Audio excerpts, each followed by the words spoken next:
NerdyNeo on the mic tells a story. Open mic, a world of digital glory. Talking quests and pixelated dreams. Gamers journey on the mainstream. Open mic with a gaming twist. Press start and raise your fist. From consoles old to new. Every game a brand new crew. Week by week a new guest appears, sharing love for gaming through the years. Button mashing tales of late night kills. Level up, adrenaline thrill. Open mic with a gaming twist. Press start and raise your fist. From consoles old to new. Every game a brand new crew. From pixel art to high-def screens. Open worlds and cutscenes. Needless questions, deep they go.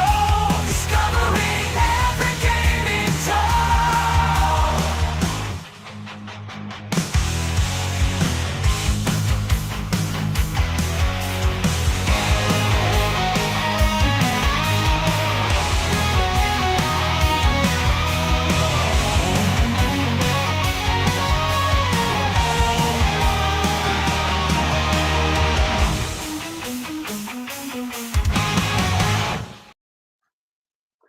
What's up, everyone? Happy Thursday evening. It is time for another open mic, and I've got a first-time guest on the channel tonight. But before we get into that, had some technical difficulties.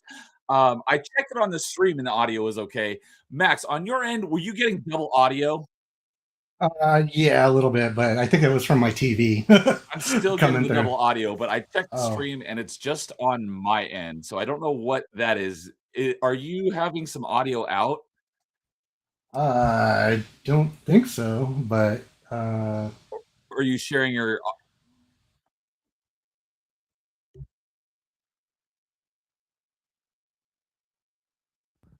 Yeah. Yeah, I think you might be sharing your screen audio 'cause, yeah, the stream is fine, but I'm hearing myself with, like, a 10-second delay, and it's gonna be very difficult to get through a chat with that.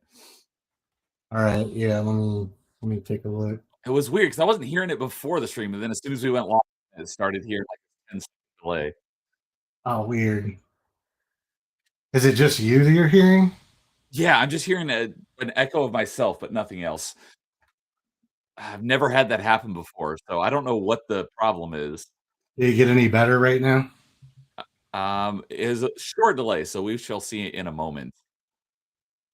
Uh, I'm still hearing it, so this is Hmm. very weird. We can't um, no, I'm still here. Yeah, so this is very weird and difficult to concentrate on. So I Oh, apologize geez. to everyone in We're chat. I've never had this we're problem. It's just only me hearing the echo. I don't Are know you hearing why. it when I'm muted? Yeah, if you're muted now, let's give it a few seconds here and see if it's still echoing. I'll give it a moment here. I see World of Gaming is in chat. What's up, World of Gaming? Who's going to be on very soon, um, in a couple of weeks. I saw someone in chat as well. Oh, W Pianta. I haven't seen either of you before, so welcome. Good to see you guys, and welcome to an open mic. And yeah, the echo's still going on, so even when you're muted, I'm still hearing it. Huh. Yeah, I don't know where that would be coming from if So I'm muted and weird. it's still going on. My audio in. Is it on my end? Hold on. I've never had it do this before, but let me try. All right, I just tried something, and hopefully that works because I'm still hearing. It's so weird. I'm hearing myself with like a 10-second delay. You don't happen to have like the YouTube video in the background somewhere playing, do you? Oh, I wonder. That could be. I don't know where. Oh my god, I'm an idiot. It is. I had it on one of my tabs, over on I've this. done I it. didn't realize I had it up and it wasn't muted. That I'm a moron. I've done So, that several times. Don't feel thank bad. you for helping me figure that out. It was me on my end. I'm a dum-dum.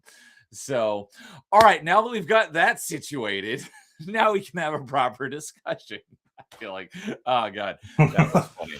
But I'm glad it was just on my end. You guys weren't hearing it because that was bad. So, all right. Well, now that we got all that situated, welcome everyone to another open mic. This having a first time guest on, Max Smalls. And as I mentioned before, we're going to have him and his good buddy World of Gaming on in a couple weeks. I wanted to do it next week, but I will be out of town, so it doesn't work next week. But I wanted to get a chance to chat with Max Smalls here first, get a little one-on-one discussion. We met in the Melee Games Discord, probably because of a I know it was because of one of our favorite games, the one you see in the background there. I don't remember if that discussion was in the Discord or whether it was on a live stream, but I think we connected on a live stream and then started chatting on Discord. But for anyone who doesn't know, Mass Effect 3 is legitimately my most favorite game of all time, and I still regularly play it on a weekly basis, the multiplayer. So that's how we kind of connected, because I think he has a similar, I don't know if it's his favorite game of all time, but I do know he's a big fan of Mass Effect 3. Favorite RPG, I guess, if you would call, like a lot of people argue Mass Effect 3 is not an RPG, but I like I it. don't Probably see because how of the it's same not. thing, the multiplayer. But yeah, okay. So it is your favorite RPG, not necessarily your favorite video game of all time. But yeah, I love Mass Effect. It's my number one favorite franchise. I haven't played through the campaigns in a really long time, but I play the multiplayer regularly. That's usually the game that me and my buddy Rozik play on Fridays and or Saturday nights on mostly a weekly basis. And I haven't been keeping up with it as much lately, but I like to do a Mass Effect Monday once a month, because I normally do Metroidvania Monday because that's my favorite genre, and I play Metroidvania games on Monday. But once a month, I try to do a Mass Effect Monday, and anyone's welcome to join. So if that ever works for you, then we'll have to get you on to play some Mass Effect multiplayer. So I'll have to check it out. I'm mostly on PC. It looked like you guys were playing on console. So I have it. That's where I mostly play it, is on Xbox, but I do have it on Steam as well, so I can play on both. I just don't have the PlayStation version. Yeah, well, whichever works. I'm not kitted out on console, but I do have an Xbox One that can do it. Okay. Well, if you want to play on Xbox, I can definitely help you get some credits to buy some stuff, since you can't really cheese it with the credit hack like you can on the PC version. Right, right. Hey, I'll make do. I've been playing it probably as long, if not more, than you. I think I have like something like 900 hours in the game. I don't know, that's crazy. I check my N7 HQ every once in a while, and that only shows my Xbox progress. And I don't know if that's just gameplay across Mass Effect 3 in its entirety or just the multiplayer. But either way, on the N7 HQ site, the last time I checked a few weeks ago, it was like 970 hours or so. Oh, dang. So nice. So we're probably about in the same range. Plus, I probably played about 50 or 60 hours on Steam. But yeah, Mass Effect 3 might have been the last midnight launch I went to, because I was super stoked for it. And yeah, the ending was a bit of a disappointment, but everything else in the game is, in my opinion, is top notch. So I hate how it gets such a bad rap from so many people when if you take out the last 15 minutes of the game, which I know is important for a big 3-game arc like that. But for me, it was more about the journey than the destination. And everything in that game is great except for the last 15 minutes. So I am a staunch defender of Mass Effect 3. Yeah, and definitely by about your 10th, actual all 3 campaigns, I always look forward to the third game because the actual gameplay is so tight and all that. It's actually So fun. good. Oh, Two yeah. on two on legendary is just it kind of can be a slog at some points just for no reason, you know. Yeah, I So. tried. So I do have I am an achievement hunter and a completionist. So I do have all the achievements in all three. Well, actually, all four, including Andromeda. But Mass Effect 2 on legendary, or yeah, is that what the hardest difficulty is called? Insanity. Yeah, whatever the hardest. Well, you knew what I meant. Yeah. Guess I've been thinking about Halo lately. So. Yeah. Insane is the hardest difficulty, and I made like 2 or 3 attempts at it with a couple of different classes, and I was just like, this sucks. It wasn't until I looked into like, hey, what's the best class to play for Insane on Mass Effect 2? And everyone's like Soldier, because you have all the 3 ammo types, because every freaking enemy in that game has like barriers and armor and shields and health. You got so many bars of stuff to get through. You really need all 3 of those ammos, and that made it much more doable. So that was one of the last things I did. I'm pretty sure I could go and double check, but I'm pretty sure I got the completion Mass Effect 2 after I got the completion in Mass Effect 3. I did it on PlayStation on the is it the Legendary Collection? What The Legendary, the re-release. I have all the platinums edition on that one. So I have not played the Legendary Edition yet, but I finally want to. My plan is to get through it, all of them, at some point this year, because I like I said, I've been playing the multiplayer basically since day one, but I haven't played through any of the campaigns in many years. So I'm looking forward to doing another full playthrough of the whole series. Yeah, it's pretty good. I think the only thing that's missing is from the first Pinnacle Mass Effect, Station. that one DLC. Yeah, it wasn't that good of a DLC. Yeah, I was gonna say, if you played it, like Mass Effect 3 has a much better arena anyway when they add at the end of the game. So yeah, it's like if you feel like you're missing out on the Pinnacle Station DLC, just go play Mass Effect 3's multiplayer. It's Pinnacle Station, but way better. Yeah. I mean, the thing is if I had to pick out of the 2 DLCs, that's the one I'd pick, because the other one's absolutely important. Oh, bringing down the sky? Mass Effect 2. Yeah. Yes, that is a good DLC. I think the other one was just a placeholder to tide people over while they were waiting for the second one. Yeah. To be honest with you. So I got a couple other friends hopping in chat. See, Nightmares in chat says, James said the other day, Starfield is just like Mass Effect 1. I haven't played Starfield yet, so I don't understand that comparison. But and then Paul's rating, I was over in his chat a little while ago. He was playing some Mirror's Edge, which is a great game. And I'm gonna have to do a stream of that at some point as well, because I love that game and haven't played it in many years. But good to see you guys tonight as well. So yeah, so while we're on the topic, did you play Andromeda? I put a few hours into it. I don't know. See, I'm an infiltrator purist, and I was like, "Oh, finally, we're gonna be able to build a class." And I was like, I love what they did with Mass Effect 3 in the multiplayer, where they gave the freeze blast instead of the incinerate. And I was like, finally, I'm gonna be able to do that in the single player. And then there's no ability to do that. So I was like, oh, come on.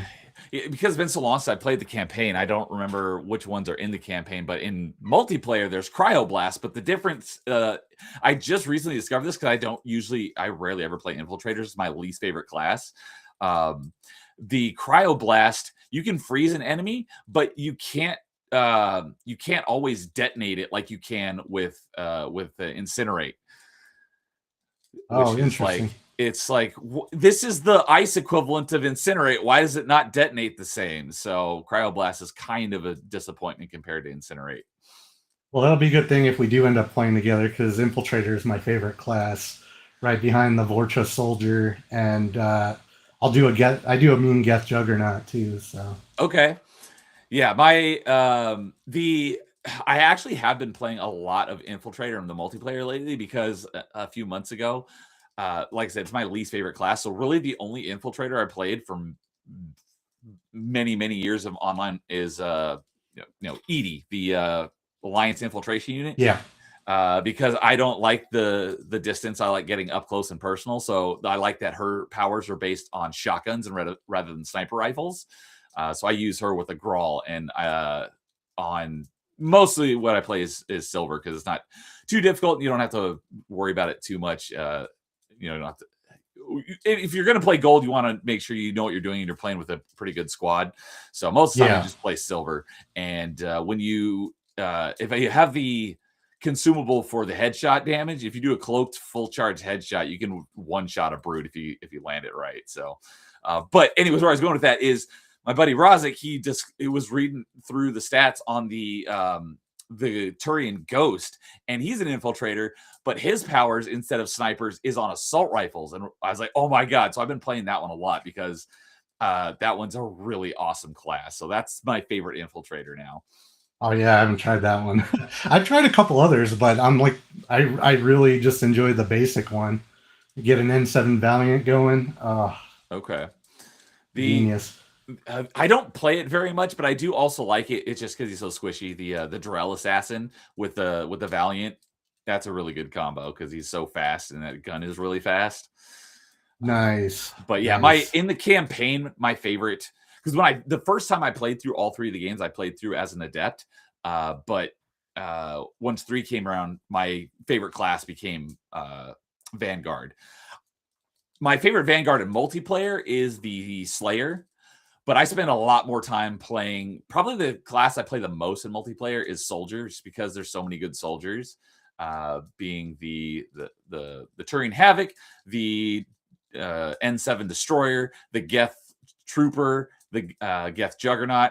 Those are probably the ones that I play the most. And then the N7 Fury is my favorite adept, and then the Awakened Collector would be second. Oh yeah, that Juggernaut, if you do end up playing on gold, it's like absolutely critical you have at least one Juggernaut to just tank everything. Definitely on platinum. You know what? I've never gotten to play a platinum round because I could never get a group together that actually practiced enough. Okay. I've only played like 3 gold rounds in my entire career. Okay. I'm really sad about that. But I have soloed silver before. Okay. So mostly with the soldier or the Vorcha soldier. Vorcha soldier. Okay. Yeah. Because do you know about all the different banners you can unlock for? Like, yeah. So I got the N7 one. That's like the proud one you gotta have. So that's the one I actually use because if you complete every single challenge there's a bonus one that unlocks called Best of the Best. The thing that sucks is I unlocked that one. That was a real pain in the butt because you have to do so much stuff to unlock it. But it's even more insulting because now the game is glitched, and if you have Best of the Best banner, it says Best of the Best, but the image that's supposed to be there is all like whacked out. You can't actually see it. So I switched back to the N7 one because you can see the image and it looks great. But one of the last challenges I had to complete for the Best of the Best one is fortunately you don't have to complete all 4 of them. You have to complete 3 of the 4, and the 4 options are solo 10 silver or 10 bronze matches, solo 5 silver matches, solo 3 gold matches, or silver 1 platinum. So I never did the solo platinum, but I have done the solo gold a couple times, and it was the only way I was able to do it was with the Geth Trooper, who has a very similar loadout to the Vorcha soldier, but he's got higher shields. He just has lower health, whereas the Vorcha has low shields, high health. But they both have flamers, and the flamethrower in the multiplayer is just, especially if you have it spec'd out for it, is just can tear through almost everything. Oh yeah, that's pretty much what my build is. It's heavy on the healing. You just gotta keep them combos stacked. Yeah, you gotta keep pretty much toast. Your stacks of, I forget what it's, bloodlust is what it is for the Vorcha, whereas like the Krogans have rage mode, the Vorchas have the bloodlust. So if you can keep that up, then it can be very difficult to kill a Vorcha because their health regens so fast. But the thing is that their bloodlust doesn't last anywhere near as long as like rage mode does for Krogans. The Krogans rage mode lasts way longer. Yeah, you really got to play strategic with that Vorcha. Like you get stuck on an open sniping map, like you pretty much have to just go like hide in the one area because he's basically a corner killer. You need to be able to dodge in, flamethrow, get a couple shotgun shots in or a melee, and then dodge out again real quick and just keep moving, stick and move. Yeah, But if you don't have lots of cover to be dipping in, you kind of get effed a little bit. Yeah, so like I said, I like getting up close and personal. So like Vanguards, they got body charge, so you're usually up close and personal. Like I said, my favorite adept is the N7 Fury, which has annihilation field, which when you're like within a couple meters, you can just wreck almost everything. So I always get up close and personal. But if you're on like a big wide open map or on an objective where you just got to sit in place and let the enemies come to you, it's so hard to sit there and wait. It's like and they're just taking pot shots at you, and I'm using like shotguns and stuff that guns that have no range either. So it's like I just got to sit here and like do nothing until the enemy gets close enough. So I know what you mean. Right. Yeah, my infiltrator, I actually had a dirty trick. Is I got a one of my pieces of equipment gives me like plus 15% shield regen and plus 10% overall shields, and it makes the infiltrator just a little less glass cannony. You can actually survive some things and just get into cover for just a second, and you can actually like regen and stuff. So, but other than that, it's fully spec for headshot and maximum cloak damage. And which infiltrator did you say? At least in multiplayer, did you mention which infiltrator is your favorite? Just the standard, human one. Okay. And you said you're the one that the gun you typically use is the Valiant. Yep, I'll do a Valiant with an N7 Hurricane on backup. Always, yeah. There's once you have the Hurricane, there's literally no excuse to only have one gun when you can always have that one as your secondary with an ultralight material, and it's like adds like 2% extra weight to you. So there's like the Hurricane is easily the best SMG, and there's like no reason not to have it equipped unless you have another weapon in your other slot that's not SMG. Oh yeah, because that's your shield killer, especially biotic shields, because you don't really have anything else. So you pull out that Hurricane, and at least you can chip down the shields and get them out of the way, so you can start doing that heavy armor damage. Because all my weapons are spec to do maximum armor penetration. Just for like I'm a boss killer. That's what I do. So yeah, similar thing for me. On all the characters that I like on the destroyer, you don't really need to worry about your recharge time. So I got heavy guns on the destroyer with the Typhoon and the Piranha. But all my lighter characters, like my N7 Fury, I use the Talon pistol, which is basically the shotgun pistol, and then I use the Hurricane as my second. But I rarely ever use it. I only pull it out because I have the Pierce barrel on it. The only thing I use the Hurricane for on a lot of those characters, the only purpose is to shoot through the shields of Guardians, because those guys are so freaking annoying with their stupid literal physical riot shields. So I use that Hurricane to shoot them through those stupid shields. Right. Or you just go for that. You go for that mail slot shot. Yeah, that works too if you're, depending on what type of gun you have. Or sometimes certain characters, like the other thing for the Furies, you could use throw, and it throws them off balance. And so while their shield's out of the way, then you can shoot them in the head. But some of my other characters, they don't have a way to like throw them off balance. So it's like I either need to get directly behind them or that have that Pierce ammo. So. Right. So hey, Forkin Around is in chat. What's up, Forkin? Haven't seen you in a while, buddy. Hope you're doing well. Welcome to Open Mic. So, all right. So. Yeah, next time I have a Mass Effect Monday, I'll definitely reach out to you and see if hit you up and see if we can make it happen. Oh yeah, for sure. But I'm always looking for a reason to dust off my my infiltrator there. So, I was asking you about Andromeda because it gets a lot of flack, and I also am not a staunch defender of Andromeda like I am of Mass Effect 3, but I am a defender of Andromeda in that it's not as bad as everyone said it was. It's not great. It's very mediocre, middle of the road, but I don't think it deserves all the hate that it got, because it's still like the gameplay is really good, and it's arguably has the best combat in the franchise. It's very underwhelming, especially coming from, in my opinion, the greatest video game trilogy of all time. It's definitely a step down, especially in like the writing department, and the characters are just lackluster and not really that memorable, but the gameplay is great. So I think I gave it like a 6 or 6.5 out of 10. It's not like people are like, oh, Andromeda, that game is trash and it sucks. It's like, no, it's just very mediocre. So I was curious if you had a take on Andromeda. Yeah, I don't know if I got to the meat of the game. I got a little ways into it. It was a little little bit of an adjustment, getting used to having a jetpack. The jump pack, So that's one of the things that adds a lot of mobility to it, and that's why the combat is even in better, in my opinion. yeah, so I did that. The other thing I remember was it suddenly felt like Metroid Prime. It was a lot of scanning. It's like Okay. scan everything, and I'm one of those guys that I have to literally scan everything. Absolutely. So Yeah, I never thought of the connection with Metroid Prime, but absolutely, because you do have to scan a lot. And yeah, same for me. Because Metroid Prime, that's my third favorite game of all time. Um, and I do love scanning stuff, so I do know what you're talking about. well, there's the other contentious one. How do you feel about Metroid Prime 4? Oh, so back in December, let's see here, myself and Lowest Expectations and Jay Bongo and my buddy Dude 1286, we had a couple hour roundtable discussion where we all talked about it. So, yeah, as I said earlier, Mass Effect is my number one favorite franchise of all time. Metroid is my number two favorite franchise of all time. And it didn't matter how bad the game was going to be, I was going to play it no matter what, because it's been 18 years since Prime 3. And I love all three Prime games.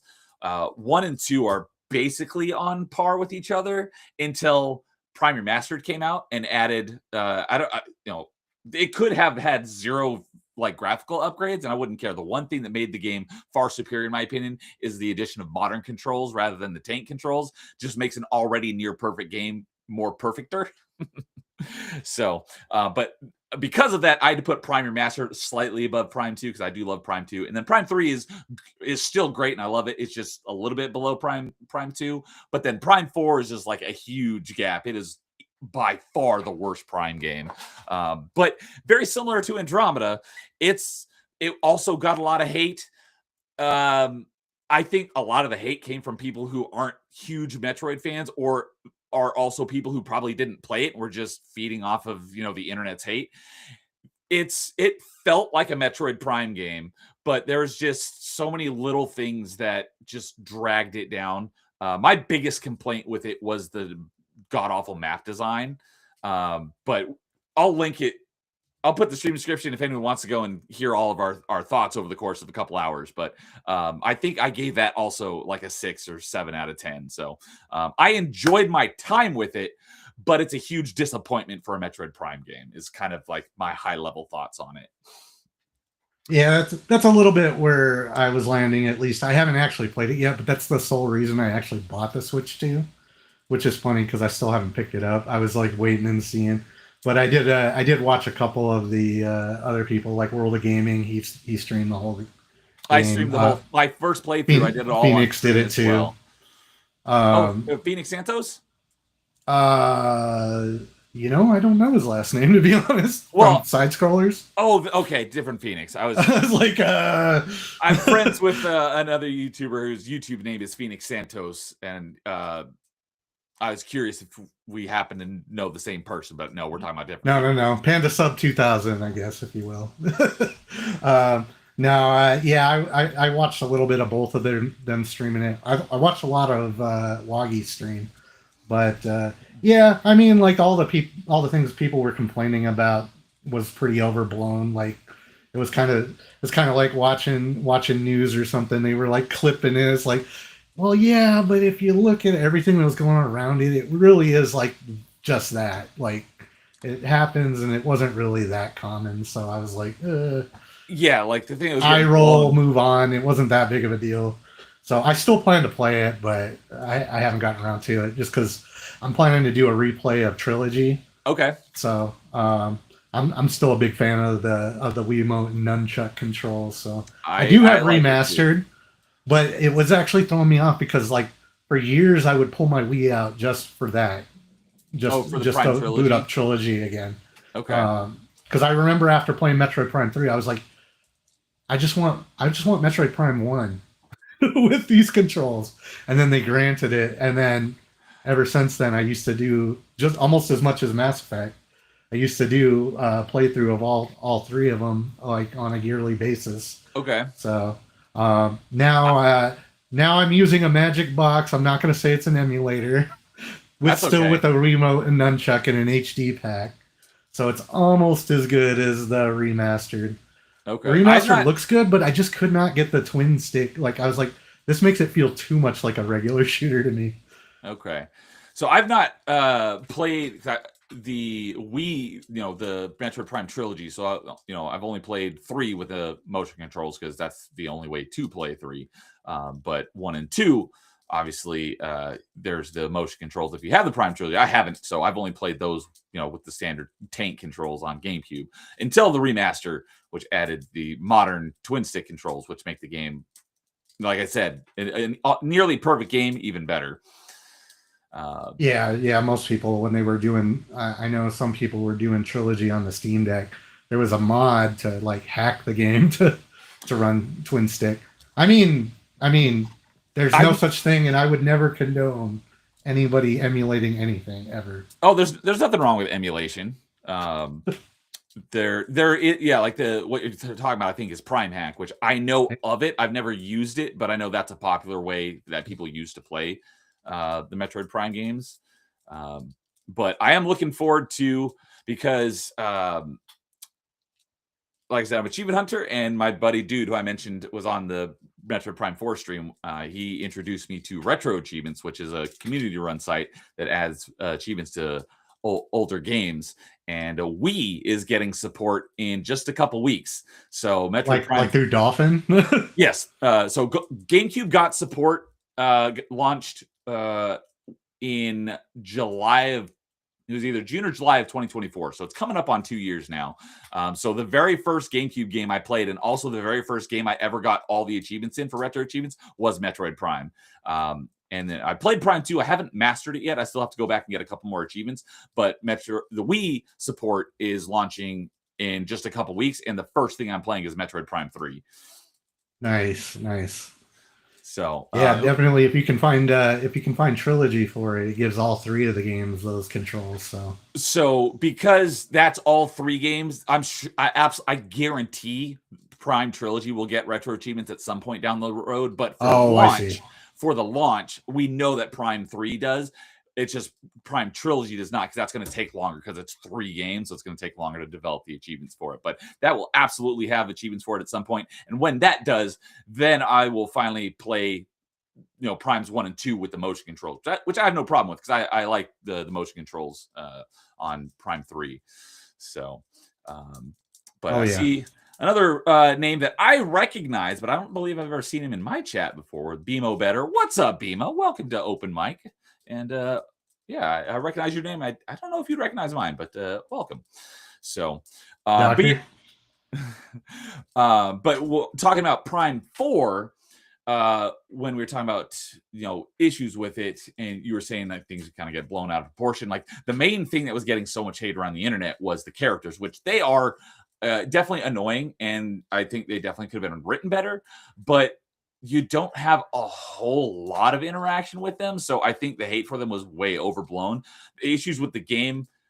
So on the stream where we did our roundtable, we went through like all the different aspects of the game and talked about everything that we thought each aspect did right and wrong, and gave each aspect of the game a rating. And the characters are probably like the 3rd or 4th thing down the list of everything that's wrong with the game.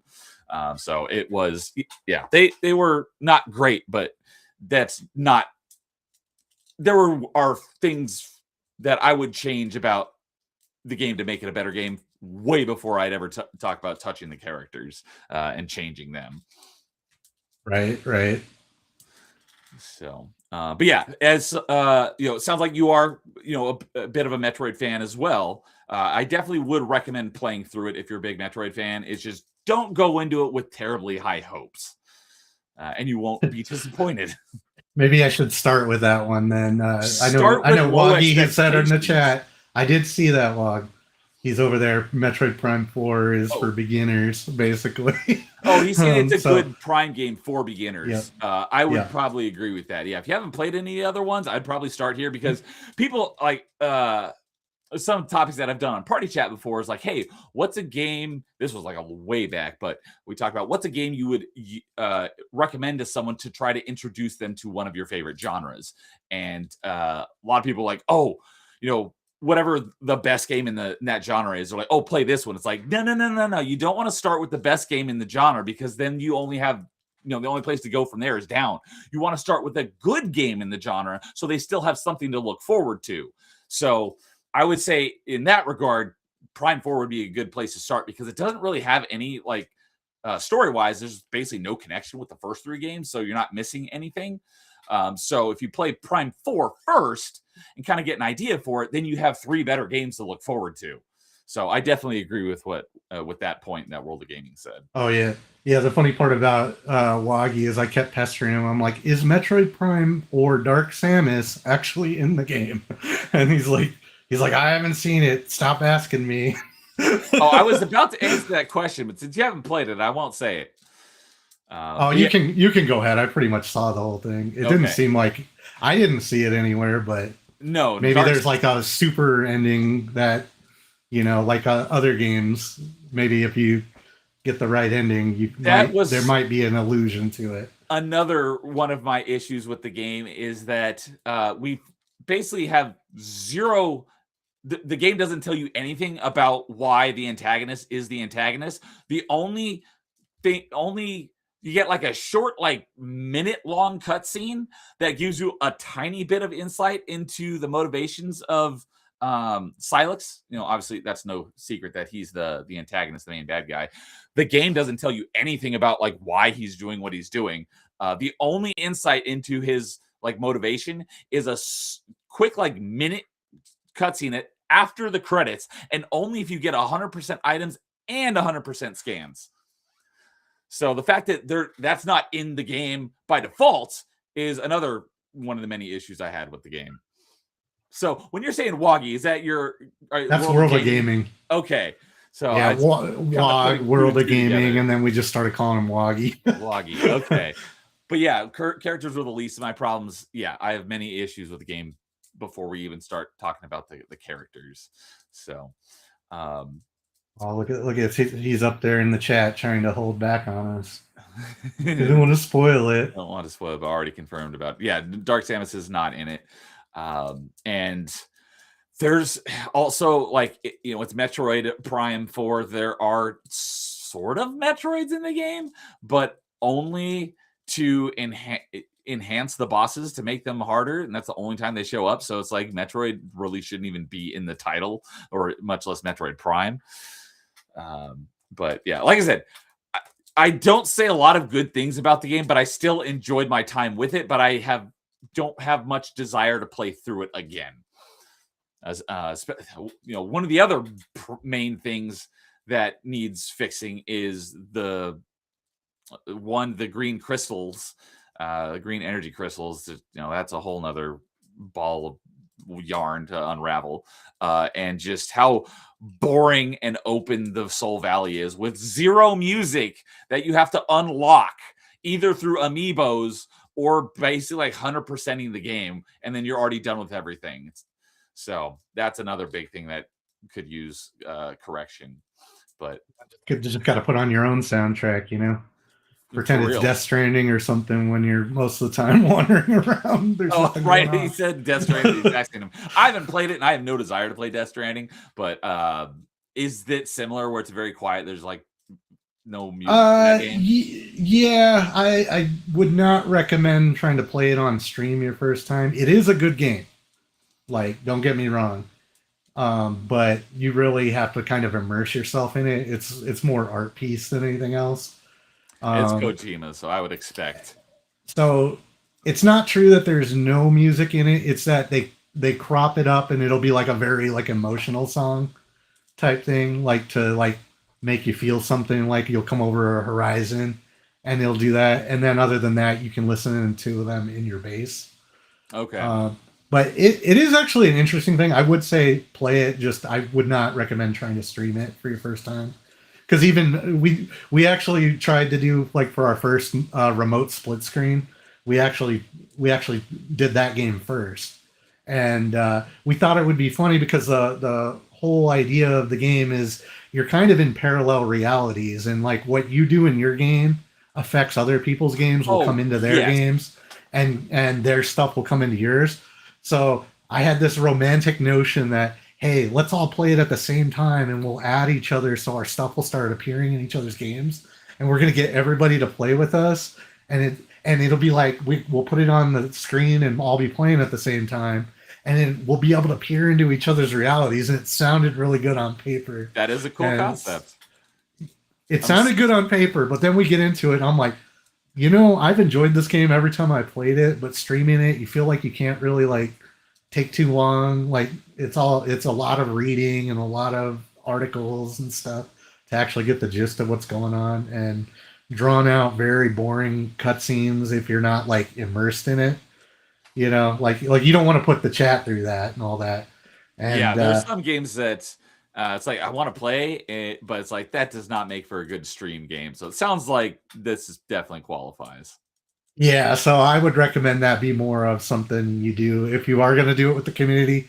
Just do it offline and everyone at their own time, because it it it's really fun if you're like into like the crazy part. I know everyone says it's a walking simulator, but I mean I drive vehicles everywhere I go. As soon as I get a vehicle, it's like the Halo Warthog. You got to try to take it anywhere you possibly can.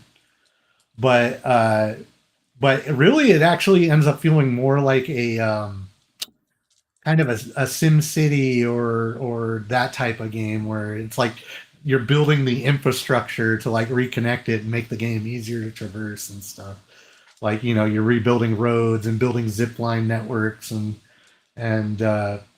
just little things like jumpers, bridges. Like I don't know. There's more of like a trying to make the game easier to go around, and there actually is like real like Metal Gear-ish elements when you get to it, like attacking encampments and stuff. There's still actually like combat and things, which a lot of people gloss over and just kind of write it off as a walking simulator. But I'm like, I always tell everyone, if you're playing it as a walking simulator, you're playing it wrong. Okay. The moment you get vehicles, I don't know why you would walk anywhere, unless you have to.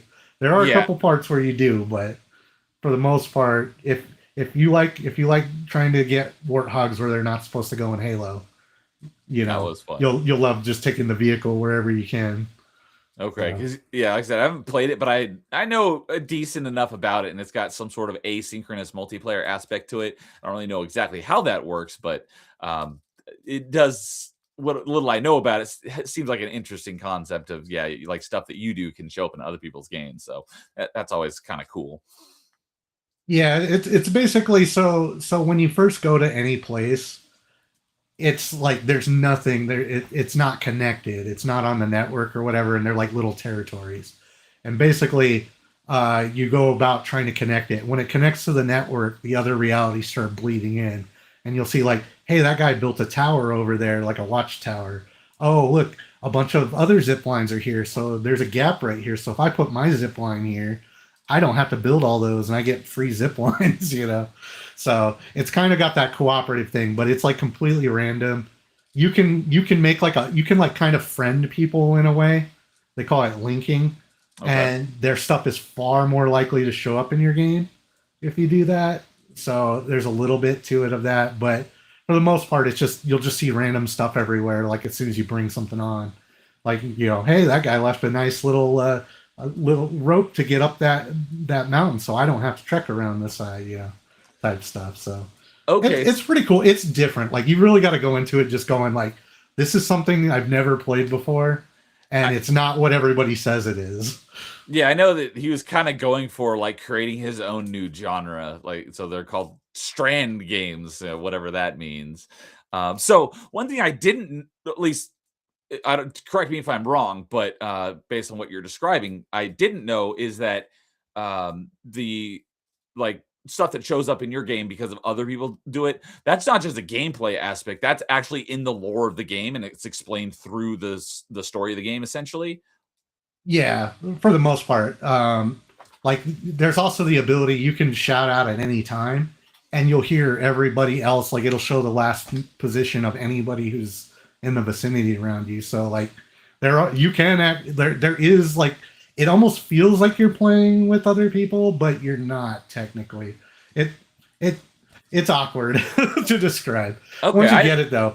But that's the aspect of the Strand game. So I think like if you're really like digging into it, there's all the concepts. It's like binding to the world, but it's also binding to everybody else's game and they're trying to say like they're all parallel realities.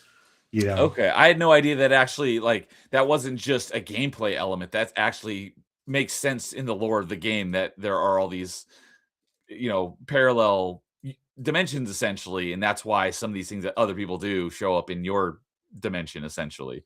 So that's pretty cool. But yeah, so my friend of mine, Tyler, who's the creator of Game Shelf, so shout out to Game Shelf. Let's see here. I know he's a big fan. Death Stranding is his third favorite game of all time. So if you ever want to talk to someone about Death Stranding, I'm sure he'd love to. So a couple things I wanted to touch on in chat. Amon Ra showed up over on the Twitch side saying, moo to you, sir. Good evening, Amon Ra. Always good to see you. And it was funny. I mentioned the music of the Soul Valley in Prime 4, and I didn't even notice that BMO Better also mentioned have some music ready for when you get to the desert of the game. I was talking about that without even seeing his comment because, yeah, exactly. It's you need some. And then Wagi says the green crystals, freaking crystals. Yeah, that was awful. So, okay. So I'm assuming, given that you're a fan of Death Stranding, you are also a fan of Death Stranding 2? You know, it's one of those things. I haven't finished the first one. I always get to the end. And like I said, I get all caught up in like, ooh, I'm going to build the perfect zip line network through the entire Alps. So it sounds like this is one of those games where you could just put off the ending of the game and do other stuff for as long as you want. Oh, yeah. Okay. Yeah, I mean, like everybody's got like side quests essentially, like where you do deliveries, or and you can always sometimes just build more stuff, right?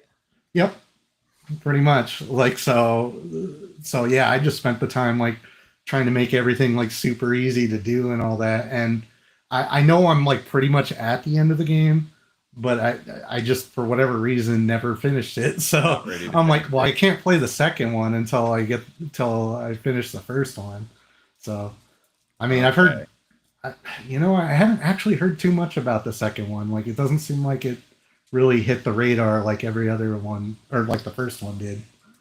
So, okay.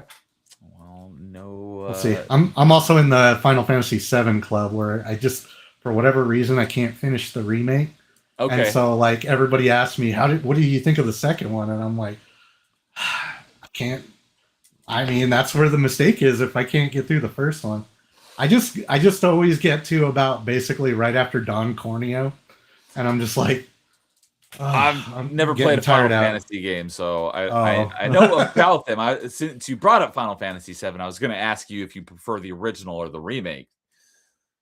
Definitely the original on that one. It's just the remake was cool the first time when I was doing it, and then it just started getting to the point where it was like, oh, look, that's how the sunlights work in the city, which is not something they covered in it. And it's just, I don't know. It feels like because they decided they were going to turn it into a cash cow and split it into 3 games. It's like they took like little parts of the original game and then stretched it out and expanded them. I'm like, man, the original game felt like it was an entire game getting out of it the first time you played it, getting out of the city. They actually made it an entire game to get out of the city in the remake. I'm like, okay. Yeah, I just couldn't do it.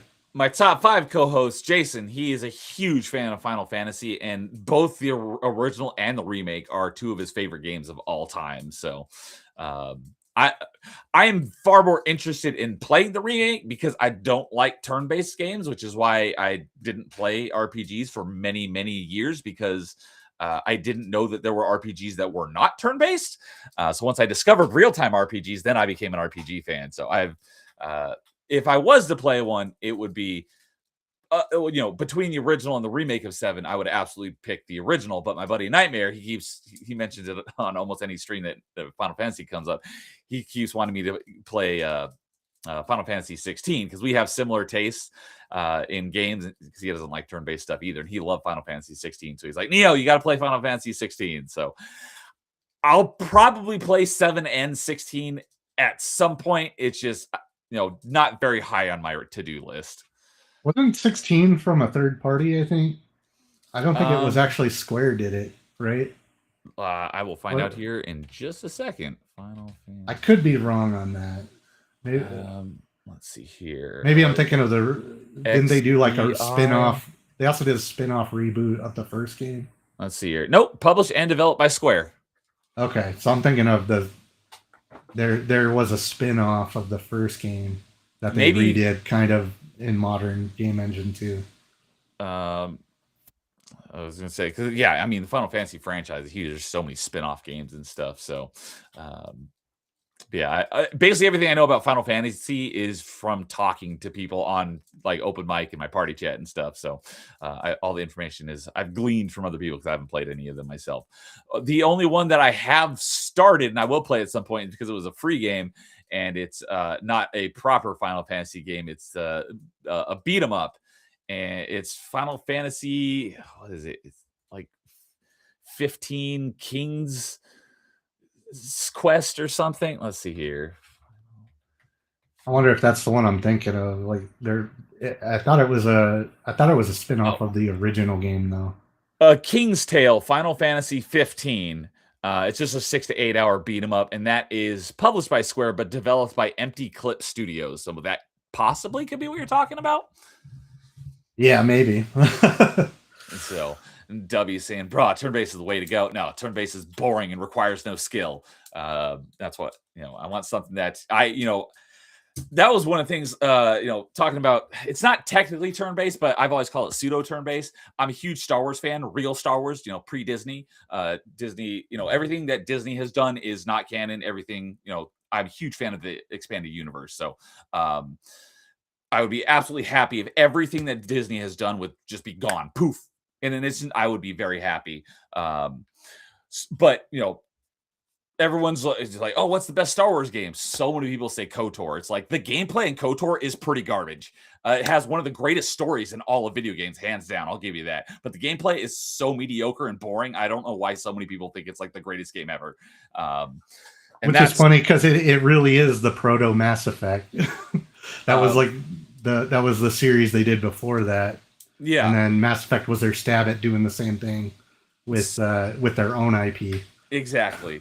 But where I was going with that is that game drove me nuts for so long until I really started to understand it, because I'm like you queue up an action and then you just got to like wait for it to animate, and it's based on dice rolls, which I didn't understand at the time. It wasn't until many years later where someone introduced me to actual tabletop Dungeons and Dragons and I started to understand dice rolls and stuff. But it's like I'm swinging and it says miss. I'm like, I saw it hit him. What do you freaking mean it's a miss? So that pissed me off to no end. It's like when I make contact, that should do freaking damage. That's why I hate turn-based games, and I like things like Elder Scrolls. Like I'm in full control of my character and what I do, and I can block and take. And when my strike hits, it does damage. So that's the main reason why I hate turn-based. There have been a couple turn-based games I have enjoyed, which BMO better mentioned. The South Park games, I did really enjoy those games. Oh yeah, definitely on the South Park. They kind of did the what was it, Mario RPG thing with the active time. I didn't play the second one though because I was like, oh, I don't know about the turn-based thing. Yeah, like, I had some friends switching to strategy. Mario RPG Legend of the Seven Stars back in the day on Super Nintendo. I was never interested in it. I saw them play, but I'm like, I don't really want to play that. So I know it's popular though. But yeah, turn-based is just, I don't like turn-based. So I see BMO Better says, I love this dude. Great hot take. Yeah, I was going to say, as far as Elder Scrolls, though, stay away from Morrowind then, because that game was notorious, like with the bow and arrow. It was still so random, like until you're high skill. Like you'd be point blank shooting guys with arrows and missing. You're like, how am I missing you? It's basically in your gut. So yeah, I'm glad you brought it back to Elder Scrolls because, like I said, in my head for many years, I didn't know about real-time RPGs. RPGs in my head were all turn-based. That's why I had no interest in the RPG genre. It was Oblivion, which I got right up there, is what introduced me to what I call proper RPGs. And so I fell in love with that game, and I played hundreds of hours of Oblivion. I played hundreds of hours of Skyrim. I'd never played Morrowind, but I've heard, everyone's like, oh, it's so great. Everyone loves Morrowind. I ended up playing it on one of my roulette streams for about 15 minutes. And I was like, what is this garbage? How do people like it? Because it's like a combination of both. It's real-time combat, but your damage is still based on dice rolls. So I can make contact and it still does miss and no damage. That is complete garbage. So I have no desire to play Morrowind. That's even worse than KOTOR, because in KOTOR, at least it makes more sense because it plays like it basically is like the way it plays like a single player MMO RPG, whereas Morrowind plays like a first person RPG in real time, but the combat is still based on dice rolls. It's like, pick a lane. Dice rolls in turn based or real time. You do not combine both. That is absolute trash. So, and the worst part is they didn't learn their lesson, because Fallout 3, when they did that, had the exact same system where it's like you could be shooting a guy like point blank and miss. Well, I think they did it well in Fallout 3, because that was my introduction to the Fallout franchise. And they're like, how do we do a real-time game but have like a sort of, not necessarily a turn-based gameplay element, but a more based on stats rather than skill. And with the VAT system, I think that was a great interpretation of it, because you can try to, target a specific part of the body and you have percentages, but if it hits, it does damage. It's not like you're going to hit and not do any damage. Right. Yeah. Well, yeah, especially Fallout 3 almost relied on it, especially if you're playing on console. I love when they added, wasn't as smooth as it could have been. It's been a long time, because I burned myself out on it, because I got it on release and I played it like 40 hours in the first week. I played like a full-time job. And I think I played through it.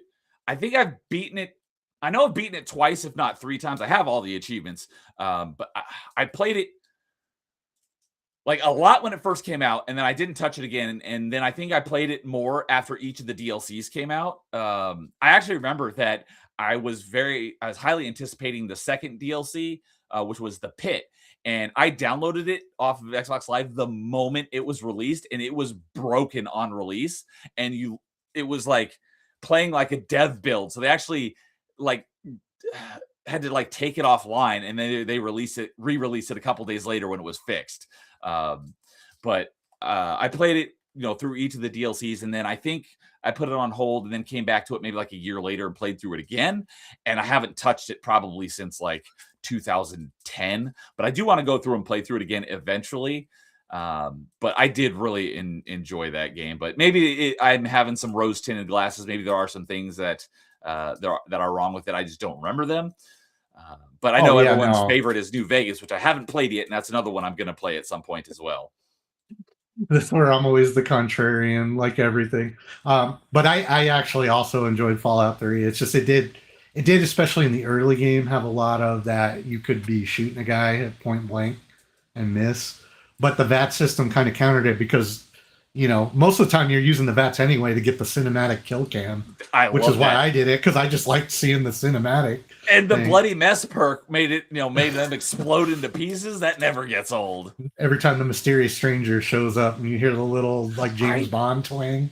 I never really, because that was another perk. I never took that one because I was like, that's too random. But I think there might have been an achievement for it. So I think I did do that perk one time until it showed up and I got an achievement. Because that's not something that I think I ever would have picked for any other reason than to get the achievement for it. Oh man, it's so fun. You're missing out. It's very based off of your luck skill too. So if you have a pretty pumped up luck, he'll show up all the time, like more than you think he would. I mean, even with a normal amount, like I got him a lot, and because every time you do VATs, there's a chance, and it seems like it piles up, because it seems like after so many times of VATs, you're almost like guaranteed to get him. Okay. And like there's been some boss fights I was in where it was like getting desperate. I was getting low, running out of stims and everything. And then just like I just do VATs as like a Hail Mary, and then he just shows up. Boom, just waste him with that magnum he's got. Okay, because in any of the typically the Bethesda RPGs, they have a luck stat, but basically anything that has a luck stat, I never put any points into it, because it's just like it's so nebulous. They never explain what it does. So I'm like, I'm not going to put points into this when I don't know what it does, when I can put points into these other skills and I know what they do. So my luck skill is usually pretty low. Yeah. Oh, I mean, it affects like everything in those games. Like especially early game, you'll get way more loot you know, like when you're trying to look for bullets and valuable loot, it starts piling up real quick. Um, but yeah, I agree with you on that.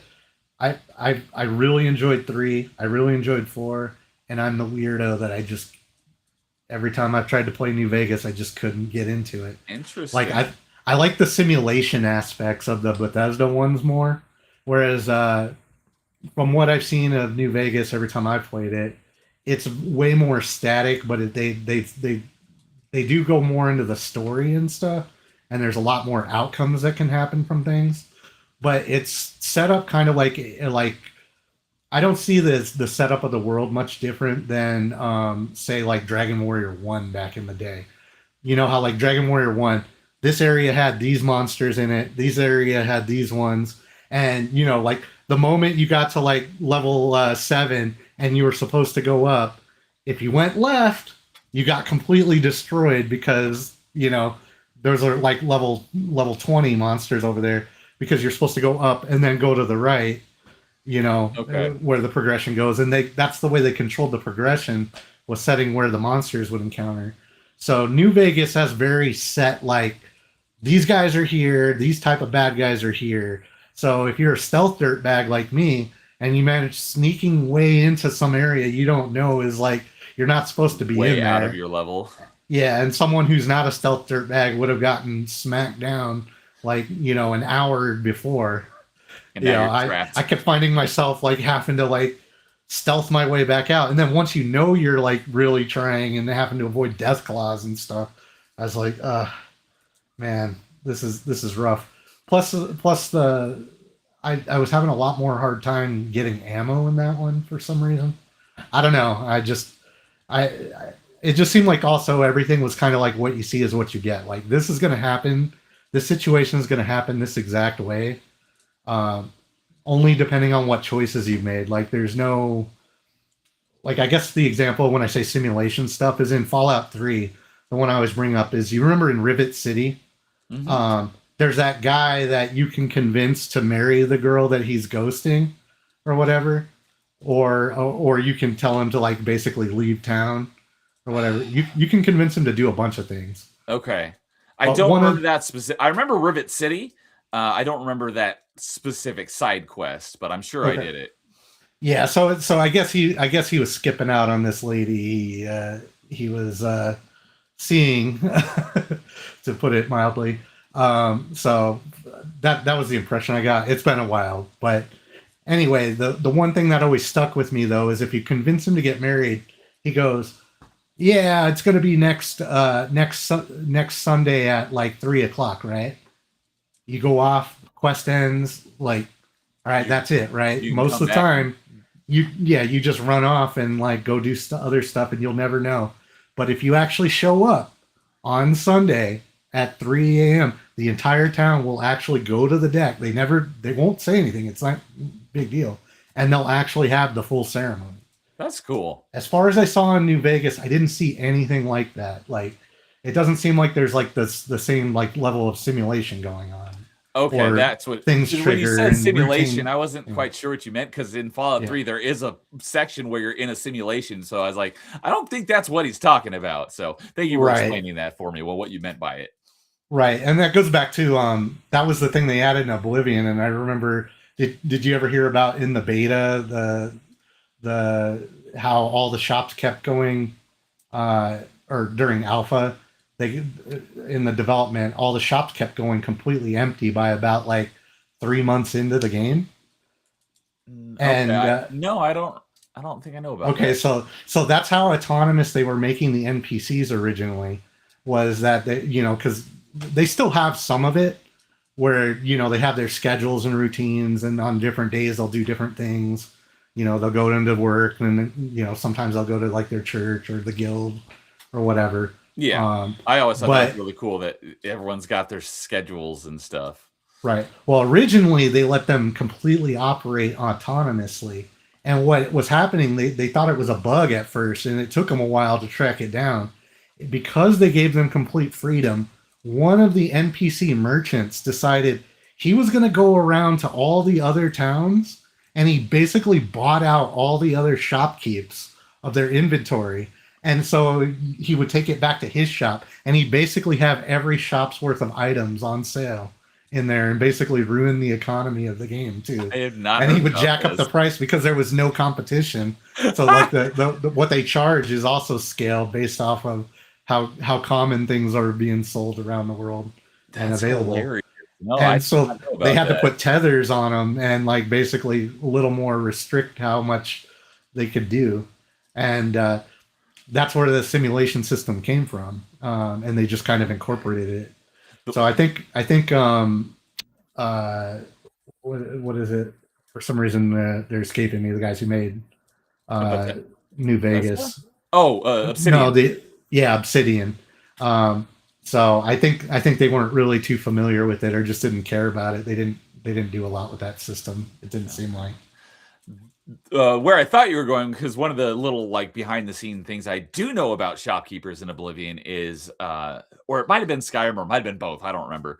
But you know, you go talk to them, and they'll show you their wares. They actually had to have a place in game where those items existed, so they put it in a chest that's underneath the ground, so you can't access it unless you clip through the floor. But you can find the chest, and you can take all the items without having to pay for them if you can clip through the ground. Nice, nice. I thought you were going to say the old bucket trick, where how they actually That's another have thing. to I don't have know. line of sight on you. I know that was in Skyrim. I don't know if that applied in Oblivion.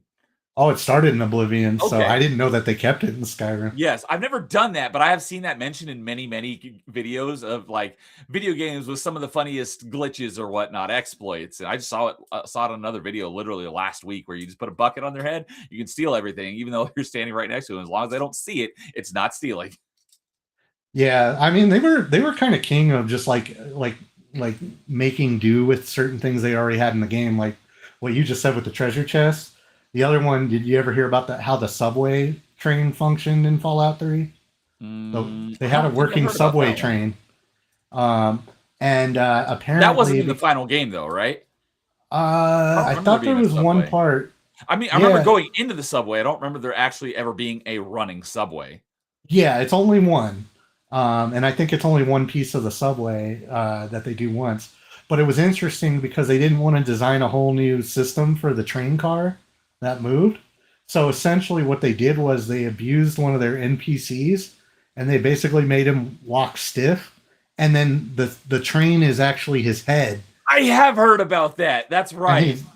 he's below the map, like you can't see him. I have heard And about that. Yes. and that's how they accomplished making a train that just goes from point A to point B. Yeah, it's an NPC. They just modified it.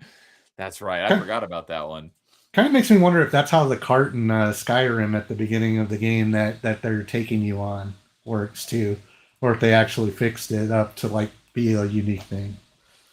Um, what? There was one other thing I was going to say about Fallout or Elder Scrolls. Oh, Oblivion. Another one that I've heard about plenty of times. I've never done it myself, but there was some sort of like weird physics glitch with the paintbrush, and you could dupe it and basically build a staircase to as high as you wanted to go. I've never, I think I tried doing it once and I couldn't get it to work, but apparently you can use it to get anywhere you want to go. Something about them paintbrushes. I know in the original version of Final Fantasy VI on the Super Nintendo, Final Fantasy III, you could glitch the game out with Realm, one of this little girl who's a painter. She has a paint skill where she can paint any bad guy, and essentially like she would paint a duplicate of the guy, and then it would pick a random attack of that bad guy and use it on the enemies. But like there were all kinds of glitches you could do. Like for instance, if you I think if you stunned her or made her rage and she accidentally like painted one of your own guys, it would cause all kinds of craziness in the game. So something about them paintbrushes, man. They're always always messing with the games. All right. Let's see here. Yeah, and yeah, Fallout 4, I've heard some very mixed things on. I have it. I've started. I played it for about 8 hours or so, a number of years ago. So at some point, I will play through it in its entirety and complete it and get all the achievements. And I'll start over from the beginning because it's been so long since I played it. I remember the the intro scene. That's about it. So there's a bunch of those games where I've started, because I've done this thing called a bean dive, where you get one achievement in a bunch of games, and that puts it on your tag, and it's like, all right, now I will play through this, kind of as an incentive to get you to play through it. So I've got all these games where I've like done the intro and I've gotten one achievement and I haven't gotten back to it in years. So that's kind of one of those games. And then when I do get back to them, I start it from the beginning, especially since usually it's many years later and I don't remember what the intro was. So I'll start it over. So Fallout 4 is one of those. New Vegas is one of those. I got the first achievement, but I haven't gotten back to it. I will at some point. Fallout 3, though, I do have all the achievements, and I had. Oh, that was one of the other things I was going to say about Fallout 3 is because the first DLC was Operation Anchorage, and the reward you get from that DLC was this Chinese stealth suit, and that was for a stealth fan. Which I like to play stealth games, and in RPGs, I like to play a stealth character. That thing was so broken. I loved it so much. As I mentioned, the second DLC was The Pit, and that one took place. You actually leave the first one you also leave, because that one actually is actually a flashback and takes place during Operation Anchorage, which I think was the beginning of the war against China, because they came across the Bering Strait from Russia to Alaska. I think they were saying Operation Anchorage. Actually, what you're playing was they were preparing for it, and it's supposed to be the simulator they were putting the troops that went there. That's right. And so that gives them a get out of jail free card too.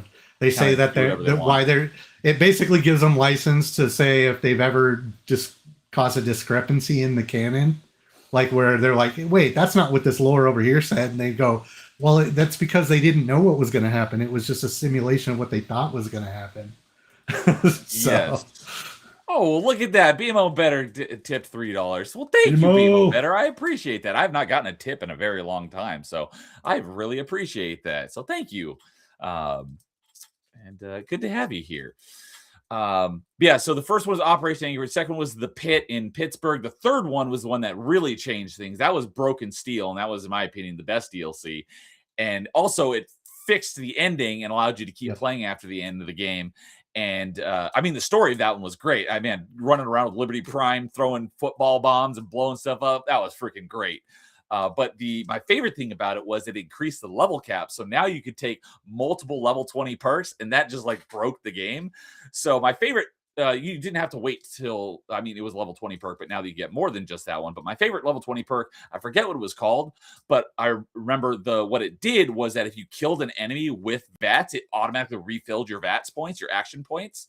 So if you have strong weapons and you just one-shot everything, you have basically unlimited VATS. So I loved that one. And then, now I could get to, I forget what the max level, I think they increased it to a level cap of 30.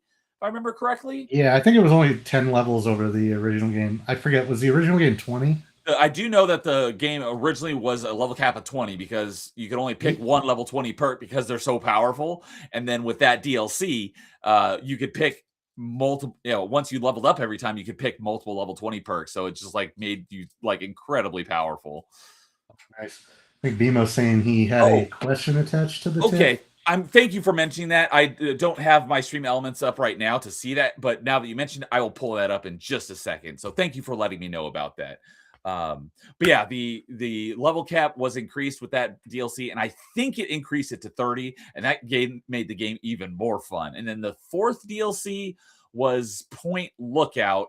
I didn't really care. It wasn't bad. I just didn't care for that one that much. You're gonna have to remind me on that one. That was the one in the swamp.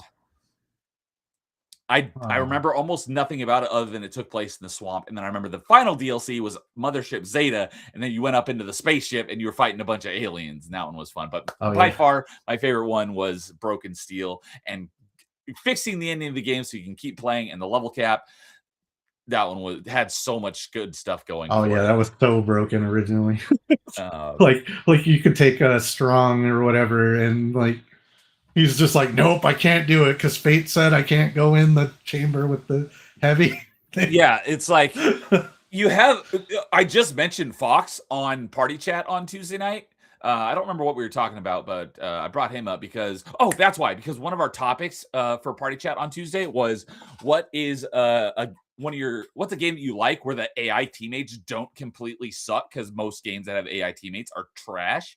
RPGs are a little bit different because I was thinking of more like squad-based shooters and stuff like that. But I brought up Fox because he's one of my favorite NPCs ever, and he's just a freaking great sidekick. And so if you have him at the end of the game, he's a super mutant, so he's basically immune to radiation. And at the original ending of the game, he's like, hey, why don't you go in there into the radiation chamber and flip the switch since it's not going to do any damage to you? He's like, no, this is your destiny. So you have to go in there and die. It's like, what? What kind of terrible writing is this? So Broken Steel fixed that so you could then send him in and not die and continue on after the end of the game. And get free purified water for the rest of the game. Yes, and purified water. So, oh, it's okay. I'll pull it up here. It's been so. I used to always have it up. It's just been so long since I've gotten a tip. I just don't bring it up anymore. But let me pull it up here real quick. There it is. All right. So, question for both. What was your best gaming experience, and was it playing solo, online multiplayer, or couch co-op? And share a story if you have one. That is a great question. And, oh yeah, he copied and pasted it into the chat. But thank you very much. I appreciate the tip. It's like I said, it's been a while since I've gotten one. So because I never, I never asked for it. I just put I pin it in my chat, but I never really mentioned it. So the tips are always appreciated. So thank you very much, BMO Better. Oh, that's a good question. What was your best gaming? Okay, I do have, because for anyone who knows me, I don't care. I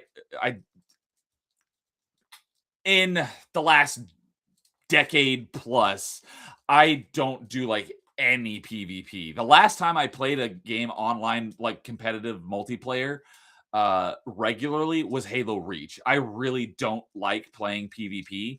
So 99% of my gaming is all solo. The multiplayer that I do, and I do really enjoy, is co-op. I love co-op games. So you and a buddy or a couple buddies versus AI, which is why the Halo 3 multiplayer is one of the things I've been playing since launch, because I just, I love the co-op aspect of it. And one of my best buddies in real life, Roz, like I mentioned earlier, that's like our hangout thing. So we play it on almost a weekly basis. So BD Jake is in chat. What's up, Jake? I haven't seen him in a long time, but he's a great dude, and I look forward to having him on for a part 3 eventually. But hope you're doing well, Jake.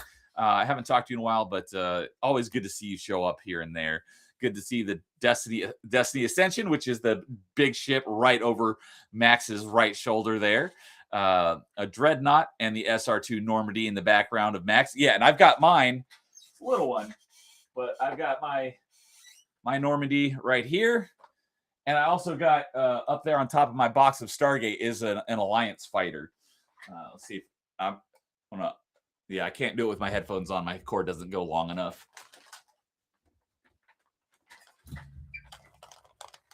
All right. So yep, I got my Normandy right here, the SR2 Normandy, the upgraded one from Mass Effect 2. Well, this is actually from Mass Effect 3, but it's the one from Mass Effect 2, and they just retrofitted it. And then I got my Alliance fighter right here. So I got some ships as well.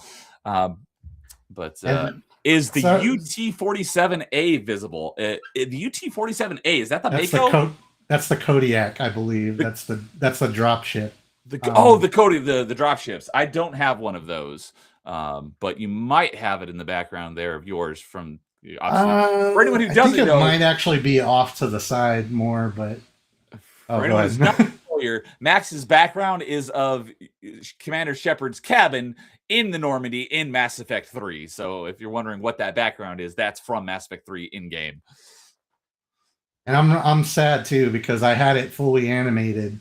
Like I abused the photo mode and everything, and that's what was causing my computer to melt down. So maybe next time I'll have the actual animated one.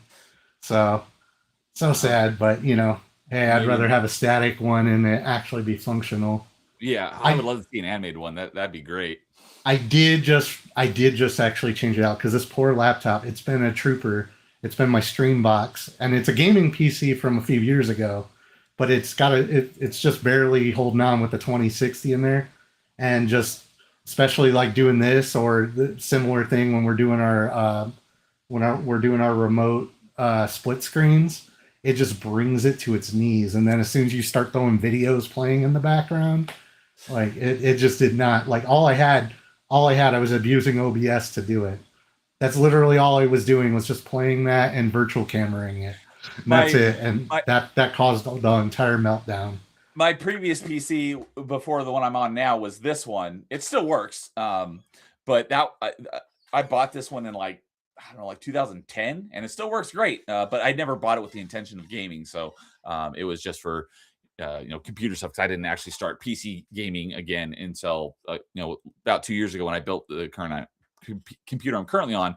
But yeah, that one, just when I wouldn't even be on OBS. I would just be on, like, Restream is what I use for these panel streams, and it would be the fan be running. It sounds like a jet engine. It's like, oh my goodness. It's like, I'm not even asking you to do that much. That's basically what's going on right now. It's like just turning on OBS itself will do that. But yeah. What we usually use is we use Video Ninja, which I think seems like, given the way the interface was, they're basically just using that on the back end. Okay, Same exact thing too. That thing is just, it has a real hard time on that laptop handling all of it. I've not used Video Ninja for my own streams, but I've been on streams that have used it, so I know what you're talking about. So, but Jake says, good to see you, Neo. Always good to see you too, Jake. I actually gotta, because I know he moved to south of the equator, where I will be this summer. So I'll have to talk to you. And I don't remember where you are, but we'll have to chat, and it'd be funny if we're able to meet up briefly in person while I'm down there. And Ariana Floyd is in chat as usual. Good to see you. Says, hello, Neo. How are you doing? I am doing great. Having a great open mic with Max Smalls here. And BD Jake says, hell yeah, the Alliance A63, the SR2 model, Kodiak, yeah. Combat Cockroach has the stealth system similar to the SR2. Yes, I love Mass Effect. Yes, I know you love Mass Effect. We've had, Jake and I have had some excellent open mic discussions, and I can't wait to get him on again, because we've had I think his first open mic is still the longest open mic I've ever had. And I had like 4 topics, and we only got through 2 of them, and we added more topics. Then it came on again. We got through 2 more topics. So I still have topics written down that I want to talk to him about, and I'm sure we'll add more. But BD Jake is a great dude. So, all right, getting back. Question. We're gonna be in trouble when you get World of Gaming on here, because me and him sometimes we'll be even just on Discord. Freaking, we've sat there chatting for like 9 hours, just playing games, like watching each other stream. Like, we're just private doing it, just playing whatever, and just yakking. So maybe, that's the Mass Effect one. So maybe you got to get like the whole panel. We just need to get all the super fans. I did. One of my co-hosts on Party Chat is a big Mass Effect fan, and I mentioned that I was having a Mass Effect open mic in 2 weeks, and he's like, "Hey, can I come on?" So we'll have a 4th. Hey, I'm okay to any extras. I'm sure World of Gaming, you could probably confirm too. I'm sure he's more the merrier too. So all right. So back to, I definitely do want to fully answer BMO's question. So getting back onto the topic, because we, open mic conversation can go anywhere, so we can get. Yeah, he's a paying customer on tangents. So where I was going with that is, I 99% of my gameplay is all single player, and then the little bit of multiplayer I do is co-op, because I do love co-op. I pretty much despise PvP stuff, so I never do that anymore unless I'm playing a game that has achievements for multiplayer, which is the only reason I ever touch the multiplayer in like Destiny. Destiny 1 is my single most hours in a game. And Mass Effect 3 is my number 2. But I love Destiny. Me and my buddy Rozik, we played that, and we had a third that would play with us all the time. So we were playing that all the time. The campaign and stuff. We never did the multiplayer. The only reason why I ever touched the multiplayer in Destiny is because there were achievements and or quests tied to exotic weapons that you could only do through the multiplayer. So that's the only reason why I ever touched the multiplayer in Destiny. But I loved the single player and co-op aspect of that. That, and when Iron Banner comes around, that's about, like, they have some of the best loot. You almost have to just do it just for that. I was so disappointed by that, because I was like, the first Iron Banner was like, I want to say it was like a month or so after the game launched. And it's like, this is when your stats actually matter. And it wasn't like they weren't ready for it, and I think they canceled it. And so by the time they actually had the real first Iron Banner, like everyone was like level 30 or whatever, and is like, well, what's the point of this? Because I was hoping, that there would still be a lot of low level people, but there weren't because they had to cancel it because it wasn't ready for the first time. So I was very disappointed by that. But the main gun that I used for many dozens of hours was an Iron Banner pulse rifle. It just the rolls on the, not the stats, but the perks on it. The rolls that I got on the perks on it were just like perfect and meshed so well with my character. So it sounds like you were a Destiny fan as well. Then is that right? Yeah. I only dropped off. What was it? Destiny 2 when they came out with the Threads expansion. I don't know, the guys with the green magic. I did not play Destiny 2. But I played a crap load of Destiny 1. Destiny 2 had its moments. It was good for a while. It just kind of, especially once they sunset everything, and it just like it killed all the strikes, and it became like it was like the same 3 strikes. Like they used to at one point they had like 16 of them, so you could just sit there and just do strikes all night if you wanted to. Yeah, the fact that they've removed content from the game that was there that you can no longer access is huge. Like gaming no. It's like one of the 7 deadly sins of gaming. Is like you do not put in content and then take it out, especially if people paid for it. Right. So there's literally no way to access some of that content anymore. So, and the sad part is for me, was like, I'm glad I didn't get into Destiny 2 for reasons. That's a good reason of why I'm glad I didn't. Yeah, I mean, so I'm one of the ones that I actually enjoyed it the most when it first launched. Because actually, if you came over and rolled your character into it, the whole arc of seeing the tower get destroyed and all that, and like the rebuilding of everything, like they had you on the farm for the first little bit, like where they basically the tower got overrun.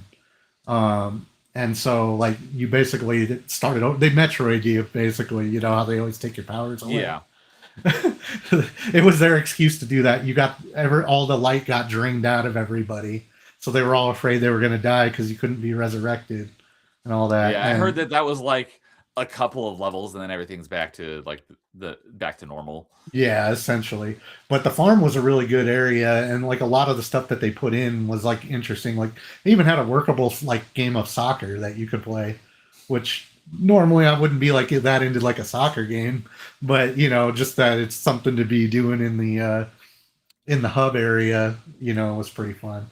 But it was just, I don't know, over time it just kind of petered out for me. So, and then when they got to that point, I was just like, the quests aren't fun anymore, and like you really were on a treadmill. And even if you were in the PvP, like the PvP got completely broken, and they were constantly going back and forth on, well, are we gonna make PvP good, but then you'll be super overpowered in PvE? Oh, that was another PvE is thing. not fun. The fact that they had to have the same, like the background stats and stuff had to be the same across PvE and PvP. So they're always like balancing it for multiplayer, but then it ruins it in PvE or vice versa. It's like, just have them operate, like have the numbers in the background be different for each, so you don't change something on one end and have it ruin it for the other. That was another thing that was constantly annoying, is they're always tweaking it for PvP and then it's ruining guns for PvE. It's like, just separate the stats. You can have the same guns, but the numbers in the background, they don't need to be the same on both sides. Right.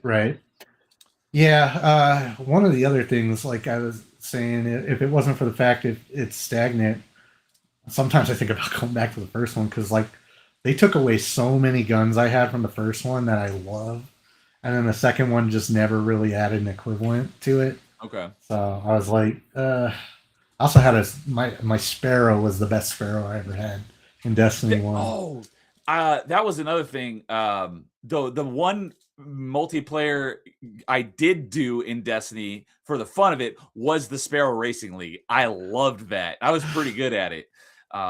So I hated that it was only a temporary thing, and they brought it back again a second time, and I played a bunch of it, but then they got rid of it and never brought it back. So I wish that was a permanent game mode, because I did really like the Sparrow Racing. That was a lot of fun. Right. I guess the only thing I would say that Destiny 2 did add that I would I would miss besides the crawling up walls, which countered the rubbery Halo, Bungie engine physics, where you would just narrowly pixel miss and bounce off the wall. Oh, because there That was no mantle in the game, so you wouldn't. that If you were slightly below, you wouldn't lift yourself up. You would just fall. yeah, in the original game or any of the Halo games. Halo 5 but does have a mantle, but a mantle ability, but yeah, no, I don't think any of the other ones do. yeah, actually, I haven't played any of the non-Bungie Halo games, to be honest with you. Though. Yeah, all the ones I haven't played Infinite. I played a little bit of Infinite, but I think that has the mantle ability. But I know Halo 5 has mantle. But yeah, none of the ones prior to that have a mantle. So if you don't quite make the jump, yeah, you just fall. Yeah, especially because like Halo, or at least that engine, the thing that makes it feel like a Bungie game like that is the fact they were one of the first ones to actually use an actual physics, a physics controller for their thing, which basically means like if you're playing like Mario or any of those, they're using like just a direct controller where you're writing the physics for the game essentially in the controller. Like you're just telling him to move down so many pixels or to jump up. The moment you push left, it's instantly going left. Whereas like when you use a physics controller, you're adding momentum to the controller.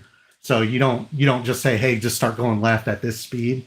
So you can't. It's really hard to get like a snappy character. But what it does do is like it accounts for like edge cases. Like in Mario 64, for instance, it doesn't use a physics controller. So that's why like the slopes sometimes they forget to tag them to where they're slippery, and you'll be able to like walk up something that looks ridiculous, like you shouldn't be able to. Okay. And it's just because it's like hard coded into the controller. Like, hey, when you're on this kind of surface, you have to just slide, So whereas Halo was actually using an actual physics controller, so that's why when you hit something, sometimes you would deflect off of it, and that's why it felt rubbery. But it's just that's what you get when you start using real physics instead of a very specific where you can handle every edge case however you want. Okay. So where I was going with that on asking you about Destiny is because I mentioned I'm an achievement hunter and a completionist. I still have one achievement left in Destiny, and it's for completing the Wrath of the Machine raid on the heroic difficulty. So I still need to get a group together to do that. So I was curious, what did you play Destiny 1 on? Originally PS4. I don't know. Did they ever make it crossplay? No, Destiny 2 is crossplay. Destiny 1 is not. Oh wait, but didn't it have it had cross save though, so you can basically move to whatever system you want. I think, Destiny unless they took that away. It had cross save, but only for your console family, essentially. So you could migrate your data from PS3 to PS4 and Xbox 360 to Xbox One, but you could not go from Xbox 360 to PS4 or PS3 to Xbox One. Gotcha. So I do have 100% on the 360 version because the Rise of Iron DLC was not on 360. That was an Xbox One only. But that's the only achievement I still have left. So I need to get a group together. But I need to find some other people who play it on Xbox. I have a few people, but it's just still one of those things that I've gotten the back burner at some point. I need to find after that game because I got that game day one. That was probably my most anticipated game of all time. I've never followed the development of a game like I did Destiny, and I've never been that excited for a game since. I know it didn't launch in a great state, but I still love basically every second of playing that game. But I still need to go back, get that last achievement, and finally after 12 years, finally finish it off and get the completion. I just need some need to get a group together to get that raid done on the heroic difficulty. I'll definitely I'll take a look and see, because even if I have to start over, I mean, oh no, like going back to Destiny 1, especially with the knowledge, I'm sure I could actually catch up pretty fast. Yeah, and I could probably help power level you too if you have it on Xbox. But all right, getting back on track again. So where I was going with that is, like I said, the last time I played a PvP game regularly was Halo 3 and Halo Reach, and I haven't basically done any PvP since because I don't really care for it. But all that to say, the answer to his question is very similar to what his own question is. My favorite video game memories of all time are back in high school, Halo 1 16-player LAN parties. Halo 1, not Halo 2. This is before Xbox Live existed. Those are my favorite video game memories ever. We had so much. The 16-player didn't happen a lot, but we had a group of friends that we all had Xboxes. So we were regularly doing 2 Xboxes of 6 to 8 people. And every once in a while, we get enough people together to do 4 Xboxes, 16 people. Those were definitely by far my favorite video game memories of all time. The good old days. I would love to go back to that and relive the glory days of Xbox, the original Xbox, Halo 1. Oh, those were such fun times. So, well, the good news is, so World of Gaming, actually, it was for him. He missed those days. He's never gotten to have like a real one. So I've actually been trying to. Who are a little bit, I don't give out my age, but I am in my late 30s. You don't have to say what your age is, but I'm assuming we're probably in a similar age range. So we were, playing those games before Xbox Live existed. Some of those people who are a little bit younger than us, they kind of grew up with that being the standard. So I'm assuming by that he's maybe a few years younger than us. Oh yeah, he's a bit. He's the other. I'm a Zillennial with an X. He's a Zillennial with a Z. Okay. So, that's exactly what I was. Just different way. But I'm 44. Exactly. I don't care if anybody knows. Okay. So been through it all. I actually went to a big LAN party like that too. So that's kind of to piggyback off that for you, BMO, because I have so many stories. I couldn't pick one. I can only give you some. Yeah, but I did actually. My question too. I actually did. It was Halo 2 though. It wasn't Halo 1. Okay. But I did end up just randomly when I was doing tech support.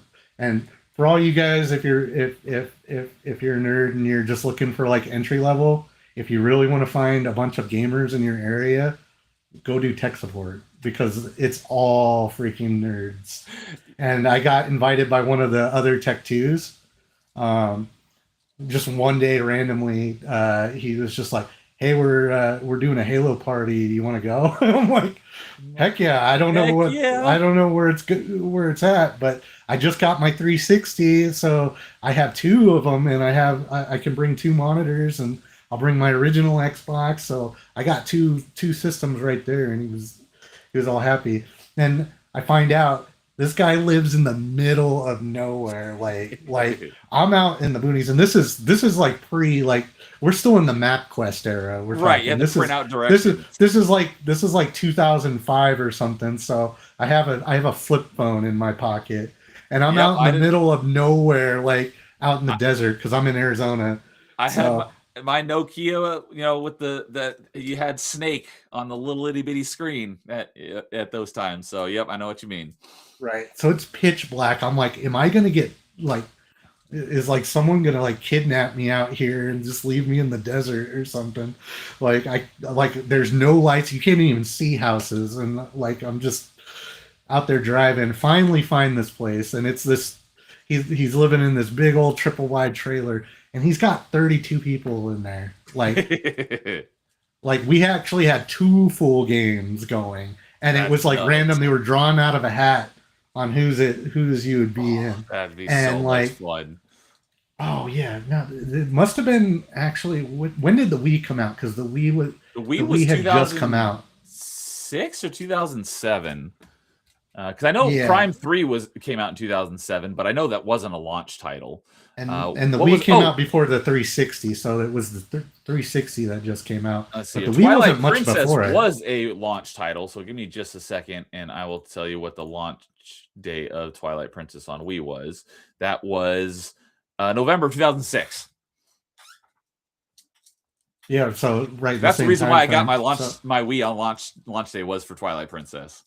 So if I'd just gotten a 360, I think the 360 was 2007. So it must have been in 2007. November of 2005. Did it? All right, Yeah, it just passed my time frames 20 years mixed old. I up. remember I wanted to get mine on launch, but they were sold out everywhere and you couldn't get them. I got mine. I don't remember exactly the date, but it was in early February 2006. So, All right, yeah. So then maybe the Wii had just come out if the Wii came out after it. I can't remember the exact dates on that oh, time the frame, Wii and the but 360. they The were Wii very launched close, I almost thought. exactly a year after the 360. Okay, so the 360 must have just been out, and I just barely finally gotten one. Because I remember Halo 3 was not out yet, but No, Halo 3 was it was only a 2007. few months away. So, but yeah, we were out there, and like it was crazy. There was just people in every room. It was the biggest one I ever went to. I never So, went to one that big, but I would love to. That would be so much fun. Um, well, I'm trying to collect it because you only really need to get a full game of Halo 2 or 3 going. You only need four Xbox 360s to do it with four controllers each. yeah. So if as long as everybody's willing to play split screen, you do it. So I'm working on it, and we're trying to do like we're aiming for next time when we can all do it. One of the side scrollers events, like when they go back to the arcade or whatever. Okay. You know, we were talking about doing it, and then after the event, we'll go like try to get the ballroom of the hotel or one of the, the Oh, meeting one of the meeting area rooms. that they'll usually give you, especially if you're doing a group thing. So to have like a full 16 player game. Oh, that'd be so much fun. So if you end up going to one of those, then like we'll keep in touch. I might So go just for that. yeah, and the thing is unlike it. So like I know you were talking about you don't like competitive multiplayer online, but then you're gonna get the sweatiest of the sweaties. But if you go when you go to a Halo party, yeah, maybe there's one or two ridiculously good people, but most people are somewhere in the middle. You know what I mean? Exactly. Like That's it another is reason not why like I playing don't like online. playing online PvP is just getting destroyed from every way from, a sweaty little 12-year-old who's 360 no scopes you from across the map and is yelling slurs at, which I don't mind that part. It's just, uh, just getting constantly destroyed. It's just not fun. Right, right. Yeah, yeah, yeah. So it's always like various skill levels. But the other thing that happens that we haven't had in online gaming since they started like breaking up parties is even if there is the sweaty guys, you start knowing who the sweaty guys are, and like you start targeting them and playing a little harder and learning how to counter them because everybody's got a play style, especially if you've been playing along to get good at it. So you actually oftentimes will do that. Plus, everybody who's not as good starts seeing them as the big threat and ganging up on them, and then you also start balancing the teams because you start knowing like, okay, well the two top people have to go on opposite teams now, Yes. and then like you eventually will actually get to the point where the teams are very well balanced and you're just having a good time. So like then there's also the politics game in there, like where like someone might not be the biggest threat, but they're talking too much smack, so you might start taking them out instead. So it's just a completely different thing, and man, Yeah. I can't wait to have one. So when we played a lot of Halo, it was basically my entire soccer team in high school. We all were huge Halo fans, and I actually didn't have my own Xbox until very late in the Xbox life cycle because everywhere I went, if we never came over to my house, we always went over to other people's house, and they always had Xbox, so I never really needed my own. So I didn't actually have my own Xbox for a number of years, but I was still really good at Halo because I was playing with all these guys who were really good at Halo and they made me better. So I was actually better at Halo than most people. And I didn't even have my own copy or my own Xbox. Nice. But it was funny because you were saying, your big memory was with Halo 2. So all of my buddies that I'm talking about, we're all big fans of Halo. We're all super excited for Halo 2. We all got it, played it for a couple weeks, and we didn't care for it that much. So we went back to playing Halo 1.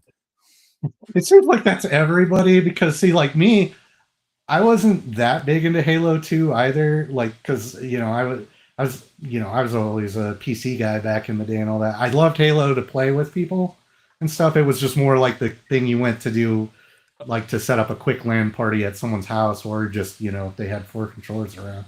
But it wasn't until like Halo 3. See, that was like the one I got into like big time. That's with the not. online stuff and all that. So I was like, wasn't even the biggest game, but yeah, for sure, like just the LAN party aspect, Halo 2. And one, I've heard the stories, but it always seems to be like the last one, the one that you got into, the next one you're excited for it, and then it just doesn't live up to what you thought it would be. Well, Halo 3 is, in my opinion, the best Halo game. And that is in my top 10 games of all time. I love Halo 3. But of the original three, 3 is my favorite, then 1, and then 2 is my least favorite. But I still like 2. It's my least favorite of the 3, which is very similar to Mega Man X, which are my favorite Super Nintendo games. Mega Man X3 is my favorite, then X1, and then X2. Also, Splinter Cell Chaos Theory, my favorite, then the original, and then Pandora Tomorrow. So that's kind of funny. I've got 3 franchises where the third one's my favorite, the first one's my second favorite, and the second one is my least favorite. But where was I going with that? Because back in those days, the early days, not a lot of people had broadband internet, so they didn't have Xbox Live. Myself included. So it wasn't until Halo 3 where I actually played Halo on Xbox Live. I did, however, play a decent amount of original Xbox Halo 1 online, but it was not via Xbox Live because Xbox Live didn't exist yet. And we actually brought this up, I think, on last week's open mic, or maybe it was the week before that. But do you know where I'm going with this? I'm going to take a guess. It's much like trying to play old games online in the early PC era too, because up until like Half-Life, most games were not really that good as far as shooters. So, but like when we would try to play something like Duke 3D online, we would have to use like a LAN simulator, and they just didn't work that well. Something similar. At least what I've tried. It's some similar. I want to say the first video game I ever played online versus someone is either Halo 1 or it was Counter-Strike. I don't remember which one was first, but because Xbox Live didn't exist yet, what we did was there was a program called Xbox Connect. This is, 2 generations before the Kinect, the little sensor bar that came with the Xbox One. This is, regularly spelled the way you would spell Kinect, Connect. And you would plug your computer you plug your Xbox into your computer, and it would trick your Xbox into thinking it was on a LAN, but you were actually online versus other people. So you all have to have decent enough internet. Otherwise, the lag was awful. But I didn't do a lot, but that was a lot of fun to go on and play original Halo 1 on original Xbox versus people all over the world. That was really cool. But yeah, I didn't do that a lot, but I did. It was fun doing that, but sometimes the lag was just terrible because it was the very early days of broadband internet. That was the exact same thing when I was trying to play Duke. It was an old service called Kali that did the exact same thing. Okay, it was an IPX SPX simulator. The old protocol that they used to use on networks, which is actually faster than TCP, surprisingly. Oh. But it's just not as routable. Okay. But that's the problem is like the same thing with the Xbox is that they're not built with any like lag tolerance because it's assuming you're direct connected into them. So I can definitely see where unless you had like everybody had ridiculously good broadband, which in that time period sounds pretty iffy. Yeah, because it was. I mean, we thought we were balling with DSL. Exactly. My internet, I don't know why, because I had DSL, which the big thing at the time was you could use the internet and the phone at the same time. Because dial-up's like, can I use the internet? You have to ask because you're not gonna be able to get any phone calls because you use the same line. So it was like you can use the internet and the phone at the same time. Despite having DSL, if the phone ever rang while I was, and this existed through the 360 years, and I was playing on actual Xbox Live, if the phone rang, I would disconnect from a match I was in. That's don't weird. know why, but if the phone rang, it would either lag crazy bad until the phone stopped ringing, and then it would catch me up, and I'd probably be dead, or it would just disconnect me from the match entirely. Yeah, I never had that happen, but then again, actually, it wasn't very long before we all ended up on cell phones anyway, so didn't have to really worry about it. But But yeah, since I went through the dial-up era, I know exactly what you're talking about. You would hear it too, like you would know, like because it would start making noises as someone picked up the phone, and Yeah. you're like, oh, there goes my match. Still can't believe I was playing Team Fortress Classic on dial-up. Although when we finally did get DSL, I'll tell you, I actually ended up retiring from online gaming for a little bit because we got so good at like playing on a lower bandwidth. You have to learn to predict people better, Oh, okay. and so you develop this like natural like ability to know where Precognition. people are going to go and stuff. And so when we first got DSL, me and my roommate, we actually got on and we're playing Team Fortress for the first time, and we were just like we became like godlike. It was crazy. Like we were Godlike. and I was in a Team Fortress clan that was actually the top of the OGL that made it up there. So we were playing with competitive people. Like it wasn't just your average person. There's Yeah, people it's who are like constantly on the leaderboards and stuff, like other clans and stuff. And it just after that change, they were like me and my roommate took on my own gaming clan, just the two of us, and we were winning. Like, it was like because we were just almost so like cheating. yeah, just suddenly like it was Goku, the weights taking the weights off. You're like, oh, now it's really time to play. But it was so good that we actually ended up, like, this is boring, and walked away. And then I walked away for so long that by the time I went back to it, I'd lost that ability, and so I was just like a regular schlub. That's funny. But World of Gaming says, "Woo, Halo 3. I think we just became friends, Neo. Awesome. Well, yeah, you'll be on for the Mass Effect one, but I'm definitely will have to have you on for an open mic so we can talk sometime in the near future as well." So, another kind of similar setting that I always wanted to do, and I know I would have had a lot of fun, but none of my friends were any good at these games, so I never really have the fond memories of playing this game in a group. Is Rock Band.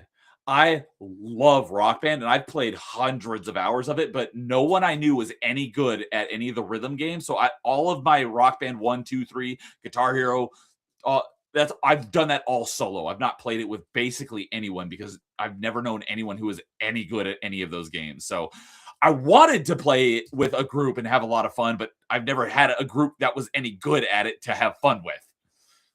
Oh, man, me and my buddy. Well, I'm not going to pretend I was amazing at it because I didn't like to play higher than the medium difficulty because I'm just terrible and I can't move. I can't wrap my hand around moving my hands up and down apparently on the guitar. I was like But that for a long time too, and then I'm like, I got to move up to the hard and get that orange button in, and it was a game changer once I learned how to do that. oh man, speaking of man, I feel bad for a lot of the people in the chat. They haven't had, like we're saying, the couch co-op experience, which Rock Band is one of them. Oh yeah. Oh dude, that was my late 20s. Me and my roommate got it, and that was like the thing. Like that was like the best or one of the first best drunk games to play. Like we would just party into the ground. We used to That's bring what I people hear a back lot of from people the. say is like that's my favorite drunk game. And that's also why I played it on medium because after a while I couldn't do it anymore if I did anymore. But like I mean, we got so into it one night I literally split my jean pants from like getting down on my knees and rocking out. And yeah, so that was great. I got introduced to it with Guitar Hero 2, and then when Rock Band came around, I fell in love with Rock Band, and my favorite instrument is the drums. So that is my main thing. But I can do guitar and bass. It's just my favorite is drums, and I'm best at drums. Nice. That's what my roommate did. Like we would end up doing Danny California. Oh, He'd I be love drumming. that song. He'd be singing like Britney Spears style with he'd put on the chat headset instead of use the microphone. Okay. So he could drum and sing. I've And then done singing and playing guitar at the same time. I cannot do singing and drumming at the same time. That's just too much. Yeah, well, it was specifically that song, so he would sing it, but then I would always come in on the chorus. Like, didn't care. I'm a terrible singer, so I'm not gonna demonstrate and put these guys through it. But I mean, oh man, we like so many times, like our apartment, we were in the corner by the pool on the upper floor. Okay. We used to be like, my one buddy was a smoker, but so he would smoke out on the balcony. So we'd take breaks in between sets, or like someone would be in there, like some other people would be playing and taking their turn, because we would often have more people than actually instruments. um, and we'd be out on the balcony, and several times we had like neighbors come wandering by. They're like, "What are you guys doing?" We're like, "We're playing Rock Band. You want to come up?" And we would like bring in our neighbors and all kinds of stuff. We bring home people from the bar. Like that was just like Oh, that was like this crazy. That was like the first crazy game that you could just get anybody to play it. So I'm surprised you had a hard time finding anybody to play it with you. yeah, none of my friends were like they liked it, but they weren't any good at it. So, like I said, almost all of my Rock Band Guitar Hero time is spent in solo. And in I think it was Rock Band 2, there was the career mode, but there was also like the world tour mode. And you had to do because Rock Band 2, I actually have 100% of the achievements. I am missing one achievement in Rock Band 1, and it's for finishing the drum tour on Expert. I was able to get all the achievements in Rock Band 2. Rock Band 3, I'll never get it because there's achievements for you have to have specific peripherals in order to do it. You have to have the pro instruments, and I don't have those. Well, I have the pro drums, Jeez. but you have to have the pro keys and you have to have the pro guitar, and those are very expensive to find. And you have to be good at playing like a legitimate guitar in order to use the pro guitar. And Oh man. that would I always wanted to get into it. I just never did. So I'll never ever get 100% in Rock Band 3. But in Rock Band 2, in order to get 100%, you had to do like a ton of the world tour mode. And in world tour mode, it required 2 players, which means you had to have 2 instruments. So I basically had to learn how to play guitar and sing at the same time in order to do it because I had no one to play it with. Man. Yeah, Guitar we ended or up. Rock Band 3, that same mode, you could do it solo. So it was a lot easier. But in Rock Band 2, you had to have 2 instruments. Yeah. Well, first, actually, I bow down to you because there's no way I'd ever be able to basically platinum that game. But The hardest part is the Bladder of Steel achievement. Are you familiar with this one? no, but I assume it's playing a bunch of long songs in a row. You have to complete the entire set list of the entire game, which is like 86 songs, without pausing or failing. You can do it on any difficulty, but you have to do it in one go, essentially. So it took me, I think, 3 attempts to get that one. And it sucks because 90% of the playlist is super easy. It's not until you get to the last couple songs it becomes really difficult. So one time I think I was about halfway through it, and because you can't pause, if your controller dies or gets disconnected, it automatically pauses the game. So you have to make sure you have batteries that are going to last that long, or make sure you're wired in. I was always on wired controller, so I don't have to worry about that. But I think one time my controller got disconnected and it paused, and then another time I failed on like the second to last song. But I did finally get it, I think, on my 3rd time, and beat it without failing or pausing. So I have the Bladder of Steel achievement, which is I never really think about that one as one of my proudest achievements, but it definitely is one of them. Christian Frades is in chat. Good evening, Christian. How are you doing tonight, buddy? So, but World Games says need to do a bunch of multiplayer co-op couch games. Yeah, absolutely. But yeah, I pulled out my drums for the first time in like, I don't know, like 12 or 13 years last summer. I haven't pulled them out. I played for it was because back when I was playing it regularly, I was playing expert drums with the 3 cymbals because I'm playing the pro drums, and I was really good at it. But having not played it in over a decade, I had to go back to easy and relearn how to play from scratch, essentially. So I played it for like a month and put it away and haven't pulled it back out again. But I really need to pull it out again and play it because it's just so much fun. I love playing those games. Now let me ask you this: does your drum kit still work the way it used to? Because I tried to do the same thing, and I had to dust off my 360 because we bought so many freaking songs for Rock Band 2. I have I was like, I can't go to anything else because of that. Because another thing that was great about Rock Band 1 and 2 is you could export your playlist of the Rock Band 1 songs into Rock Band 2, and then in Rock Band 2 you could export Rock Band 1 and 2 playlists into Rock Band 3. So I did that, and I bought a lot of DLC songs as well. So when I play now, it's basically all Rock Band 3, because that's also the only one that has the pro instruments. They didn't have that in 1 or 2. But I have the actual drum set that came with my original Rock Band 1. No, those broke a long time ago, and I'm sure I tossed them. But I got the pro. I don't just have the pro drum set that is the original one that came with it. I have the Ion drum set, so it's actually made by a third-party company, and they're a lot higher quality. Oh, yeah, that definitely works, because the last time I tried to break it out, none of my guitars worked. I had my wife's, basically my brother-in-law's guitars also. None of them were good enough, and I couldn't go to, like, I missed out on it when it was available for the PS4, because towards the end of the 360 lifetime, we all had to switch to PlayStation.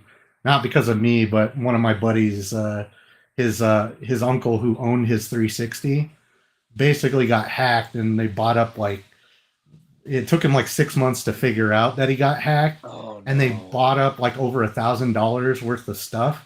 And by the time he got it back, they basically told him they'll only give him like half of it back, half the money back. Oh. And so then they also still wouldn't unban his account. Oh, it got banned? Oh, that's even worse. Yeah, so he was basically like, so you're telling me I'm out $500 and you won't let me even use it anymore? So he basically told my Call of Duty buddy that he was like, yeah, you can't use my Xbox anymore, because I refuse to give money to Microsoft now. That's so essentially understandable. That sucks. Yeah, so essentially I switched with him, and I hated every minute of using the PS3 controller. But that we did Black Ops 2 for a while there. Once the PS4 came out, I was okay. I actually did like the PS4 controller, but I've never had a PlayStation, so the PS3 controller compared to the 360 controller was dog meat. It's just a rubbery. I mean, their triggers were so bad they knew it, because all their games had an option or defaulted to using basically LB and RB, or L1 and R1 as they have it on theirs. And I was like, I can't wrap my head around it. I want them to feel like triggers, like that's what I like about the 360 controller, or even the original Xbox controller, was that the triggers felt like triggers. Yeah. And so it wasn't until the PS4 came out that I was happy with the controller. But okay, there were some banger games at the end of the PlayStation 3's life cycle. But because of that, by the time I finally wanted to return to Rock Band, I was like looking into it, and they're like, well, you can get your collection back if you want to get like an Xbox One and all that, then you can do that. And I was like, I mean, at the time I didn't have an Xbox One. So yeah, and because Rock Band 4 was the next generation. Rock Bands 1, 2, and 3 were all 360 games. Rock Band 4 was a Xbox One / PS4 game. But your peripherals didn't work unless you bought an adapter, which and so I was like, I'm not going to bother with that. And now if you try to get it, those adapters are extremely rare, so they're extremely expensive. Jeez. Because they don't make them anymore, and they were basically only made for a short period of time. So I've never played Rock Band 4. I would like to, but it's just too cost prohibitive at this point. But I do still have 3 controllers. I still have my original guitar that came with Guitar Hero 2. That's my main guitar I still use, and it still works. The only thing is that the whammy bar, the spring inside the whammy bar, is broken, so it doesn't reset back to its normal position. So what I do is I just wrap a rubber band around it, and then around the hook at the bottom, and the rubber band pulls it back into position. I didn't even think to do that, because mine, it's got that problem. But the other problem is the strummer. The strummer is worn out, and also even the buttons don't register all the time. Which is like a death sentence for a rhythm game. Yes. Fortunately, the buttons are still very clicky, and the strummer's very clicky. It's just my whammy bar, which the only thing that really matters is when you're trying to get more star power out of a held note. That's really the only difference. But yeah, just wrap a rubber band around it, and that takes care of that. I still have my Guitar Hero 3 guitar The thing is that they had a cool idea, but it was poorly executed because on the Guitar Hero 3 guitar, they made it more easy to transport. You can actually detach the neck from the body of the guitar. But Nice. because of that, the pins that connect the neck of the guitar to the body don't touch. So it's like 50-50 on whether it's going to register a button press. So I haven't used that one in forever because it's not even worth using anymore. And I do still have the original guitar that came with Rock Band. And same thing with that one. The whammy bar, the spring inside of it doesn't work, but I can still do the same thing with the rubber band. I just never cared for that one because it wasn't clicky like the Guitar Hero guitars. The strummer is very mushy, so I never really cared for that one that much. But it still works. Yeah, well, we skipped Guitar Hero, and like the first one I got was Rock Band 1. Okay. It was actually interesting because that came about. It was basically a middle of the night. The game had been out for almost a year. Like Rock Band 2 wasn't that far off. But me and my buddy were sitting there thinking about it. So my brother had passed away the year before, and he was so excited about Rock Band because like I'm not normally into that kind of thing, or at least I wasn't before. Before I actually got that. I'd never played Guitar Hero or anything, but he was just gushing all the time because he loved Guitar Hero, and he was doing that. And one day we were sitting there hanging out, and we weren't sure what we were going to do with the weekend. And I'm like, man, I was thinking about my brother. I'm like, oh, man, he was really into that. That kind of sounds like that would be fun right now. And my buddy, he was actually into all that. Like he actually worked at a venue as a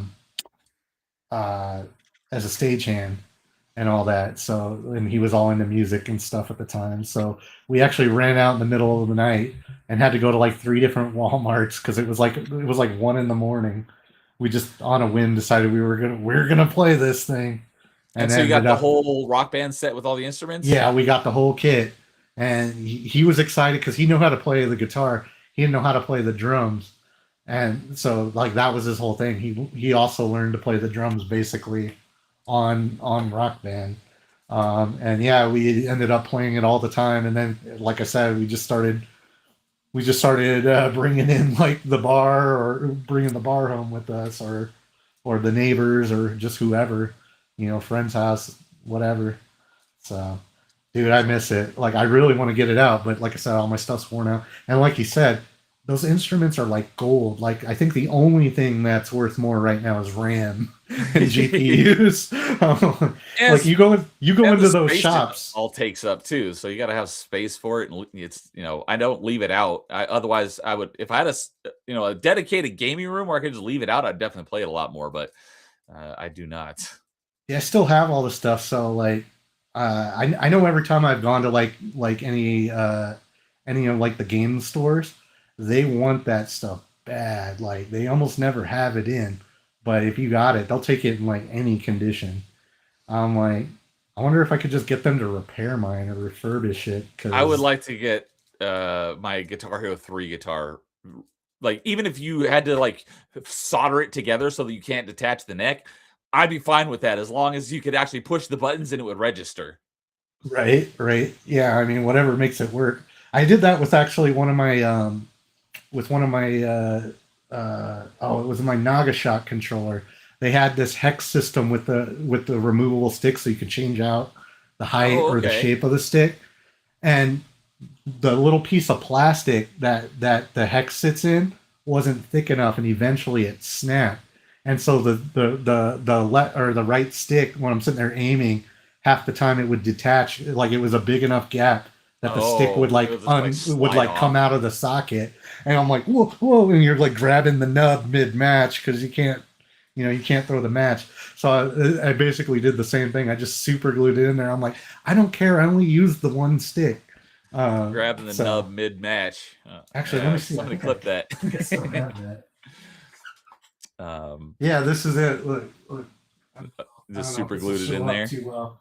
Look, you can see like this thing got beat to crap, but yeah, there you can kind of see. I think that's where the snap is.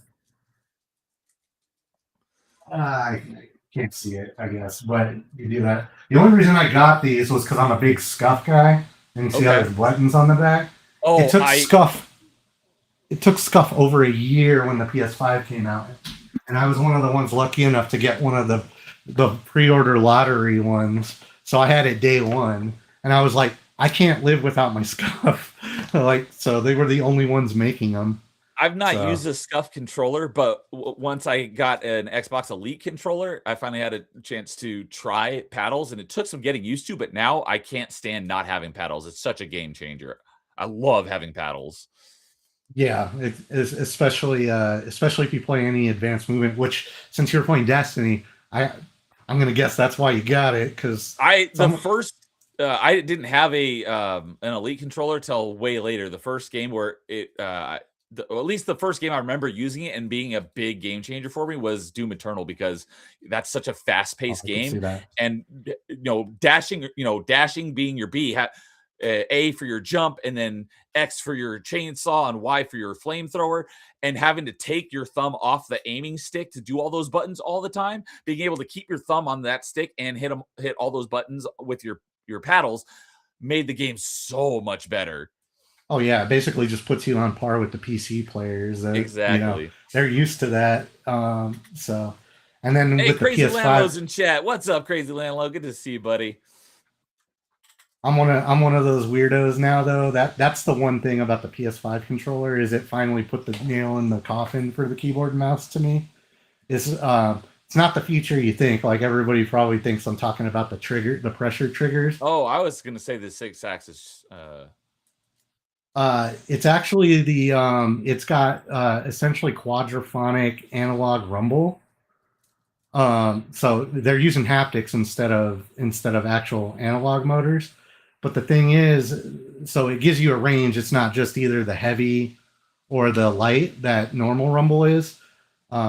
Similar to the HD rumble on Nintendo Pro controllers.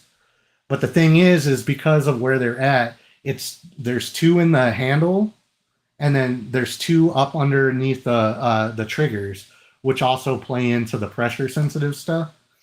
And so essentially it works like surround sound, where you can feel in individual motors. Zones. So like when you're playing like Call of Duty or something, I didn't realize this, and you don't notice until you go with the same controller on PC, where they haven't enabled that feature on the identical controller, and then suddenly you're not playing as well and you're getting shot more.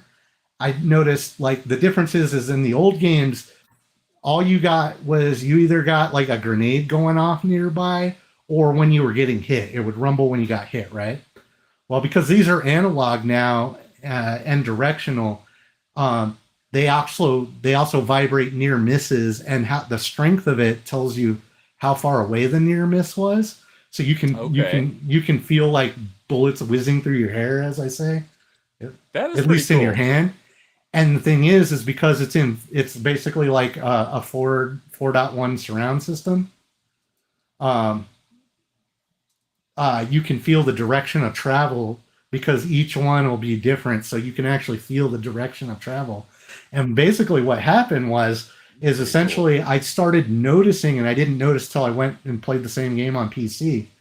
I developed a muscle memory where I was no longer looking at the on-screen indicator and listening for where the shots were coming from. The moment I felt bullets coming near me, your sense of touch is one of your fastest senses. Like sight and sound are actually very slow, because your brain like has to interpret what it is, but your sense of touch is very fast. That's why like when something brushes against you, that's where, the muscle memory, you just instantly move. So what had happened is as soon as I started feeling the direction of travel of near misses or even hits, my fingers would just automatically, faster than I could even realize I was getting hit, start moving the correct path away from those shots. And it was increasing my survivability a crazy amount. So while yes, purely using a mouse will give you a what I've noticed on Sniper Elite, because that's like the one time if I'm playing competitive, I'll do it, but I would prefer to play it controller and lay back. If there's a pixel shot, which can happen when you got an invader. It will take me about a second to line that up properly. If it's like you're talking really long range and there's like that little pinhole. Yeah. Whereas I can do it in like a fraction of that second. I can do it in about a quarter of a time with a mouse, right? Right. But that slightly faster being on target does not help my KD as much as being able to survive things I would not ordinarily survive by instantly getting out of the way from it, you know. Okay. So, and to think, I had heard about the controller, like, you know, the adaptive triggers and stuff, and like it's got the motors in it, but I didn't realize like how extensively those have actually been implemented in games. So that's pretty awesome to hear. not every game does it, but like at least Call of Duty, it seems like Battlefield 6 does. Sometimes on the PC it's enabled, but for whatever reason, some games, even if they're on the PlayStation, don't. Like I said, Sniper Elite's a big example. Sniper Elite on PlayStation has fantastic controller support. In fact, they actually even have a feature with the pressure sensitive for the left trigger that I think all third-person shooters should have now. Is they did actually have it on all consoles on Sniper Elite 4, so I don't know why they made it a PS5 exclusive one on Sniper Elite 5 and the latest one. I've only played Sniper Elite 2, so I'm not sure. Oh yeah. That was a 360 game. So that's a ways back. Yeah, these are all like it's evolved quite a bit because 2 was more like a tunnel shooter from my understanding. I actually started with 3, so okay. And 3 wasn't perfect either, but they slowly evolved. Whereas 4 is when it really got good, and 5 they basically stole everything from both. They stole invasions from Dark Souls, which is amazing. Where essentially in the middle of your campaign. So if you're looking for that co-op experience, but with just a little bit of competitive, other people can show up in your campaign mission and try to kill you that are not NPCs. Yeah, so there's 2-player co-op through the entire game, right? But then you can enable it so a third person can invade like Dark Souls style. And the idea is based off of, did you ever see Enemy at the Gates? I hate Dark Souls, but adding that into this game, that's pretty cool. And yes, Enemy at the Gates, that is a fantastic movie. It's basically that. It's the whole concept is like you won't just randomly get invaded usually unless you're just like doing amazingly well and it's just been a long time. Essentially, sorry, I'm looking at BMO. BMO's like, oh, you got Max talking about Sniper. He brought it up. I didn't. Well, it was. You're a fan of Sniper Elite games, though. Yes. That's fine. Well, especially because of that invasion. I wasn't as big in 4, but when I got 5, it just clicked because they tightened up everything so much better. What was it about the left trigger on the controller that you were about to say that was unique to PlayStation? All right. So essentially, you know how they're pressure sensitive? I don't know if you've ever actually used one. PlayStation controller? No. At least the PS5 controller. PS5 controller, no, I've never held a PS5 controller. So the triggers, they invented this dynamic pressure system where they can change how much resistance the controller has. I've heard about that. As you pull. So like in this game, the practical use of that is on the left trigger, if you pull halfway and you'll feel it, it'll get harder to pull. So it's like you feel the resting point. I like the idea, but I've heard for some games it really ruins the experience. Well, also you can tone it down. Like I have to tone it down a little bit on Call of Duty because if I'm trying to use a semi-auto, and that extra little bit. One time I had to turn it off because someone came in there that was definitely sweaty, and I was just getting annoyed. I'm like, no, I could beat this guy. So I had to turn it off just so I could go super fast trigger finger. But most of the time I just turn it down a little bit so it's not super hard to pull, but it's still there. And it's really useful for racing games too. But that would be a great use case for it. Yeah, especially the brake, because that's one undersold thing about actual car driving is that the brake has different levels depending on how much you're pushing on it. Yep. And so being able to feel that and know exactly how much you're pushing on helps out a lot. I mean, it does help out with acceleration. But essentially, so you get halfway down, right? and it goes to what they call it shoulder aim. It's basically third person, but an aimed shot. So essentially, you stay in third person. It's like Mass Effect if you don't have a scope on your weapon. I was just gonna ask, is it like Mass Effect when you are, you don't have a scope on a gun? So right, read my mind. But let's say you do want to aim down the sight and go first person, you can do it with any weapon by just pulling it all the way. Okay. And when you pull it all the way, it goes to full first person. And I love that feature That's because cool. if you're playing for whatever reason, like I said, they took it out because Sniper Elite 4 had it on all consoles. It's just they didn't have the pressure, but you still got used to it. You knew if you just held it halfway, you were good. Yeah. So it's not required, but for whatever reason, I don't know. It stinks, but whatever.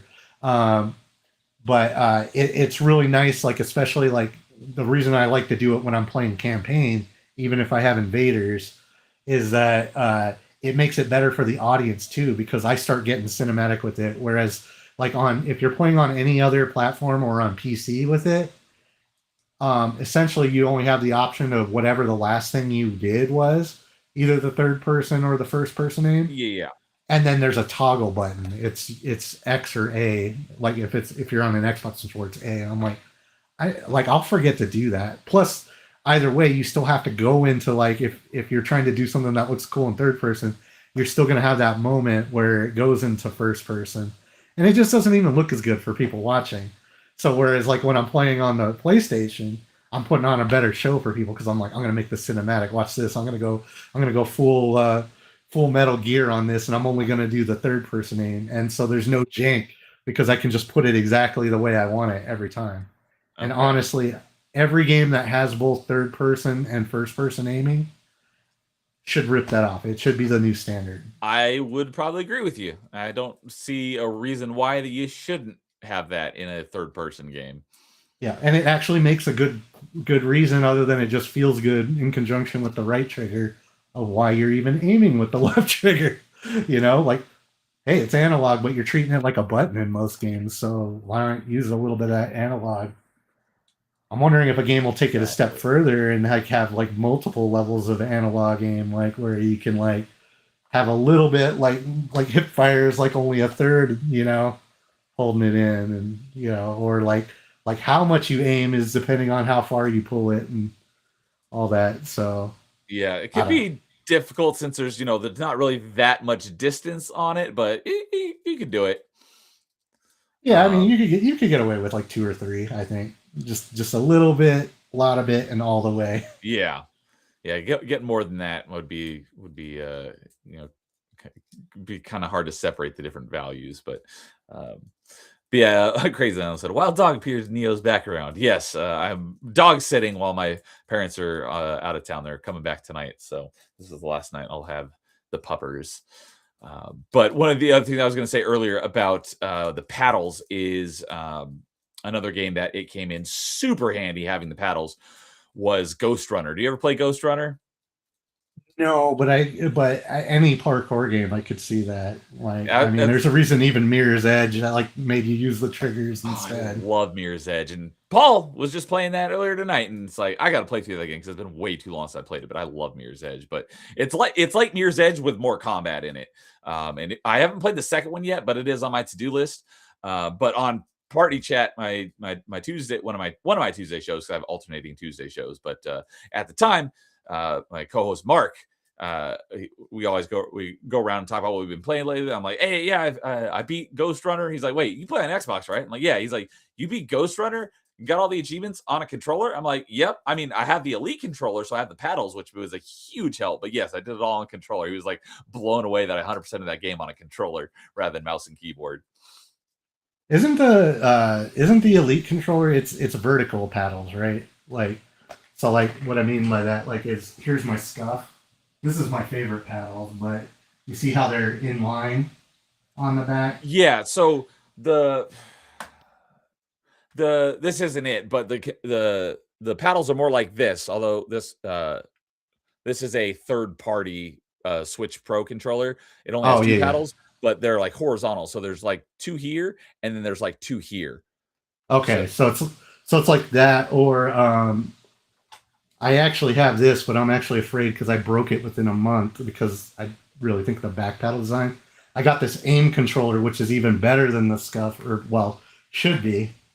I actually even got logos and stuff on it, Nice.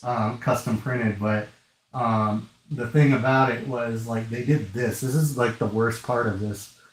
Was they did this The paddles setup. look too high. Yeah, and this weird curvature. It's annoying, but also, hold on, I'll show you what happened. Maybe. What is that? Is that, can you adjust like the tightness of the paddles or something with that? It's for removing them. Like you can Oh. remove individual ones. I can't get it off, On which the is Elite actually a good controllers, sign. they're magnetic, so they're easy to take off, but they don't fall off unless you want them. It's like they're gonna fall off. Yeah, they're easy to take off though, but they don't fall off, by accident. The old Scuff ones were, but this is probably the best design they've ever had. My original Scuff controller like broke, like they were just like screwed in, and they had like a clicky button below them, but they worked pretty good. This one though, like also because of this shape on them, like you see how like they're curved. I don't know. I just don't like it. The main reason I got it was they were using that new driftless technology.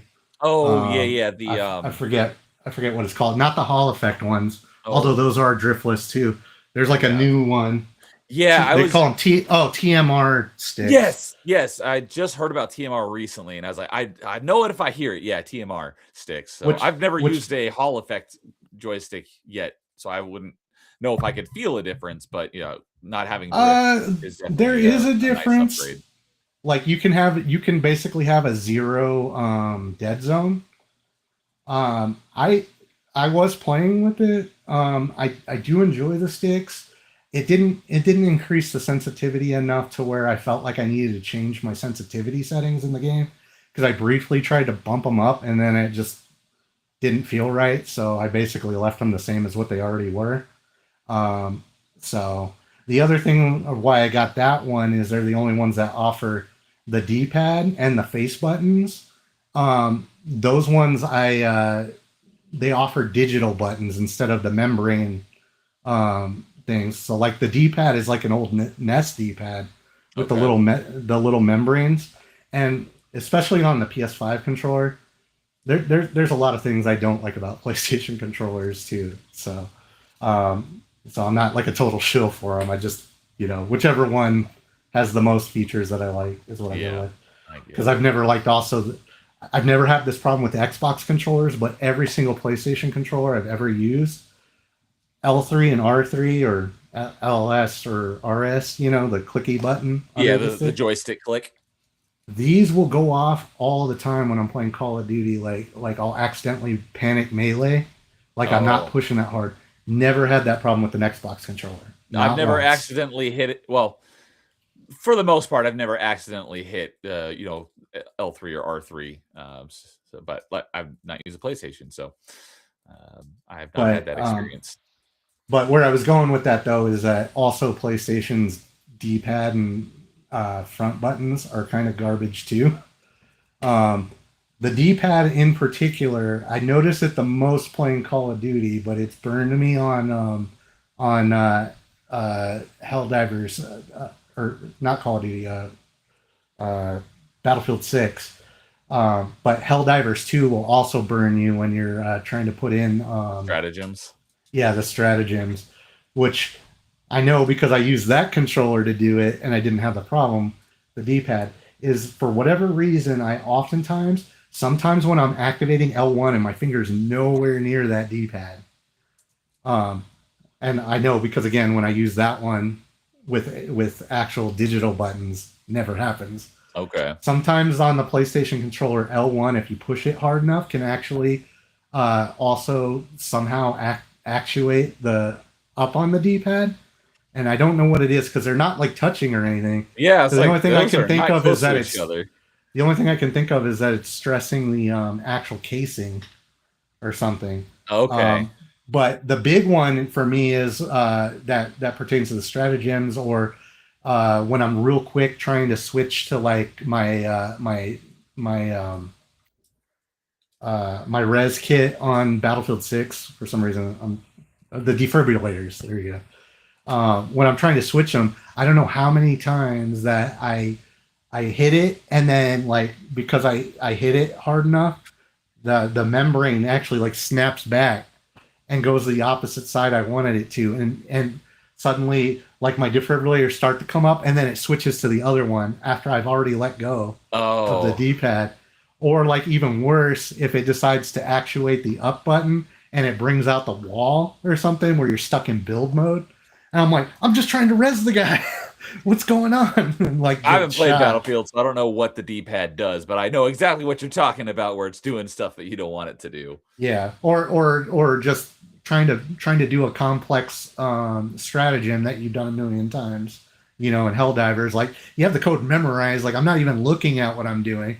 I know what I'm doing. I know I'm like, I mean, the buttons are supposed to be separated on the controller, so it seems like it should be hard to activate the wrong one. But so many times, just with that controller Okay. or any standard PlayStation controller, I just I'm just not a fan of that. So that was one thing that controller offered was actual like digital buttons. It turns them into essentially mechanical mouse buttons. Okay. Yeah. Um, Yeah. so they click actually too. So I don't know if they would be good for like playing. You're probably not going to want to play like Street Fighter or something with I them. was just thinking, like, probably not fighting game, but I don't do fighting games anyways, so that wouldn't matter to me. But yeah, so sadly I didn't check because like I said, I still prefer the scuff paddles, which is the most important thing. And Yeah. if I would have checked, they also offer them now with that. I was like, for the same price, I could have just got them on that and then been happy with the thing or with the back paddles. So Gotcha. Yeah. Helldivers, I haven't played that in a long time. I need to go back and play that. It's just that's one of those games where I will not play by myself, but I've got a group to play. It's fun to play with the group because, like I said, I love co-op stuff. So I need to get back to that at some point. Um, I know we're talking about doing some. So let me know if you're looking for a group. what was I gonna say? I mentioned Ghost Runner. Yeah, the paddles. One of the things I was gonna say about controllers is because a lot of time people are like, "What's the best controller ever?" 360 controller comes up a lot. That was a good controller, but the D-pad on the 360 controller was garbage. So the Unless you had the special edition Halo one that you could twist the and it one that turned in. rotates. I had to get that just to play when they finally re-released Street Fighter 2 Turbo. Okay, I've never used that controller, but I have seen it. So the It was good. they fixed that with the Xbox One control, and the D-pad on the Xbox One slash Series controller is great. So, and I use the D-pad a lot. Basically, for anything that's a 2D like platformer, I always use the D-pad. It's just I because, like I said, Metroidvania is my favorite genre. A lot of Metroidvanias are 2D side-scrolling platformer games, so I will always play with the D-pad. So it's annoying when a game doesn't let you and is only lets you use the joystick. I'll forgive it if it uses the D-pad for something else, which most of the time that's the case when you have to use the joystick. But there are some games where it forces you to use the joystick and it doesn't even use the D-pad for anything. That is a cardinal sin in my book. I that pisses me off. All right, if you're going for Metroid, you got to get one of these. This is a 8-bit dough. I was just gonna guess. I was like, is that an 8-bit dough? I will say, like, normally I'm very hesitant to get third-party controllers because usually they're not as good. That one is as good. Like that's a legit controller. I like that it's also got the grips, although it makes playing Street Fighter weird again. I didn't realize this, but on Super Nintendo, I got into the habit of when I'm trying to throw heavy Hadoukens, I actually will lift my hand off over here and like rotate it up and do it like this. and the problem is that with this controller, you can't do that if you're busy holding it correctly. Trying to pivot your hand up doesn't work. So that's the one thing that's not legit. But I will tell you, if you don't have one of these, forgetting how good having a real select and start button or a full size D-pad, because none of the new consoles have a full size D-pad because it's secondary. And also the other thing that's weird, like playing on like with a pro controller or any of the modern controllers, is you forget that these buttons here, the A, B, X, Y, Mm-hmm.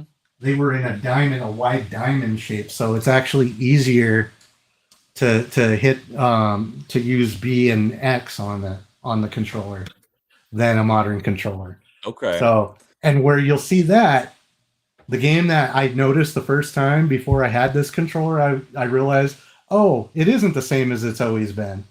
Was playing when they came out with the Blizzard Anniversary Collection or whatever, playing the remaster of Rock and Roll Racing. Oh, I love playing that back on Super Nintendo. I have because the Blizzard Arcade Collection is on Game Pass. That's another one where I've dived in. I've got the first achievement. I haven't played it yet. Rock and Roll Racing is the sole reason why I played that because I love that game.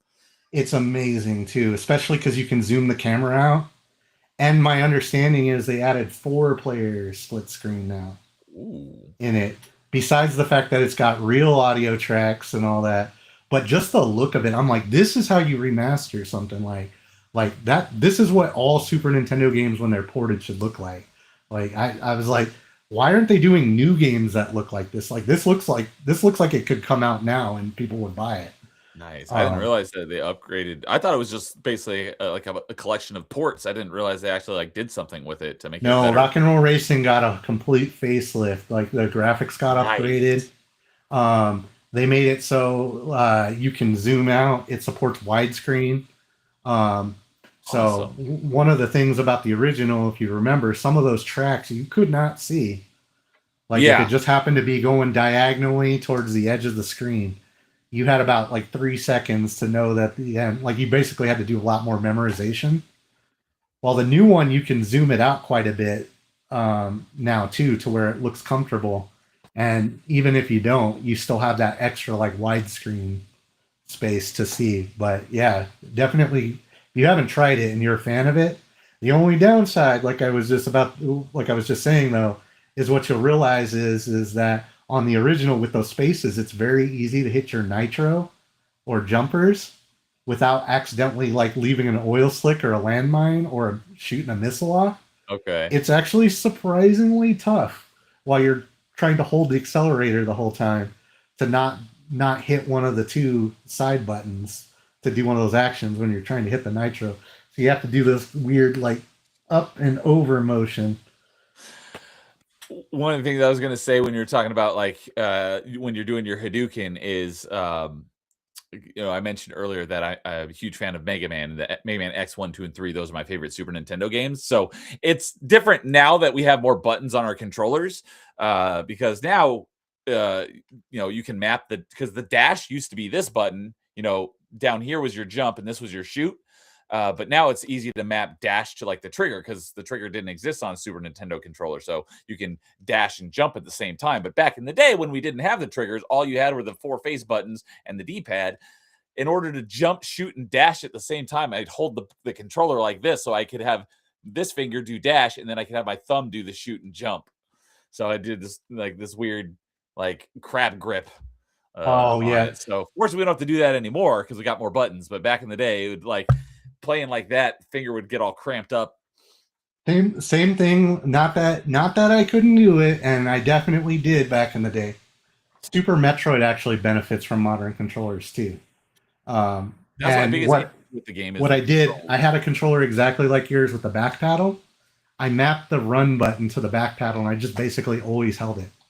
It's like there's no reason never not to hold run. That's one of the things that annoys it because people are like, oh my goodness, Super Metroid's one of the greatest games ever. It's good, but there's a lot of issues with it. It's like there's no reason there should be a sprint button. It should just always be sprint. There's no reason not be sprinting. Yeah, the GBA ones even took that out. Like they just did that, and they play a lot better in that respect. Exactly. In that respect. The thing I do not like about the Game Boy ones is, and it's because they didn't, for whatever reason, think they could put a second, they couldn't put the L2, R2. Or have the 4 face buttons, is the fact that I like Super Metroid being able to aim diagonal each way with the trigger, Whereas on Game Boy Advance, you have to hold the one, and if you want to aim down, you have to hit down while you're holding Yes, it. because I So think in Super Metroid, like one shoulder button was to aim up and one shoulder button was to aim down. Is that how it was? yes, Because that, like I said, my biggest issue with Super Metroid is the controls, and I often rant about how the two Game Boy Advance games with 2 less face buttons have better controls than Super Nintendo with 4 face buttons. Because I like that where you hold,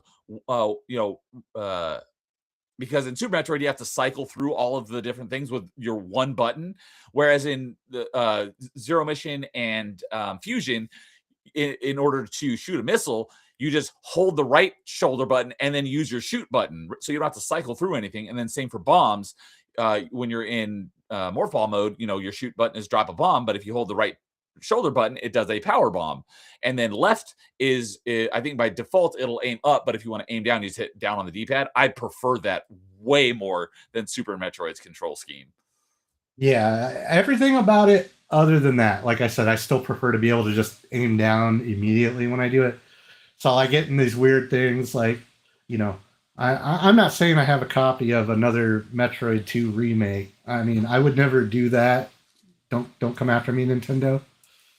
But I've got if I AM2R. That was did, the first version of Metroid 2 I actually played, and I did that at the beginning of last year. if I did, I would prefer a hybrid between the two, since you now have enough buttons of where I get the shoulder aim, but I also don't have to hold the run button. And that's the main reason why in my Metroid ranking, I rank AM2R over Super Metroid, is because the controls are so much better. It is fantastic. I mean, if you played such a thing. Well, I'm just joking because Nintendo. AM2R, I mean, it was a free game, and it's not emulation, which there's nothing wrong with emulation, because the thing that everyone complains about emulation is piracy, but emulation does not equal piracy. They are not the same thing. But yeah, the fact that they built AM2R, and even though they never sold it, never made any money from it, and they were still shut down, it's like, oh, F off. If people aren't making money from it, they should be able to do it. Yeah, they should have taken the Sega route, because that's where Sonic Mania came from. Is it started as a fan project.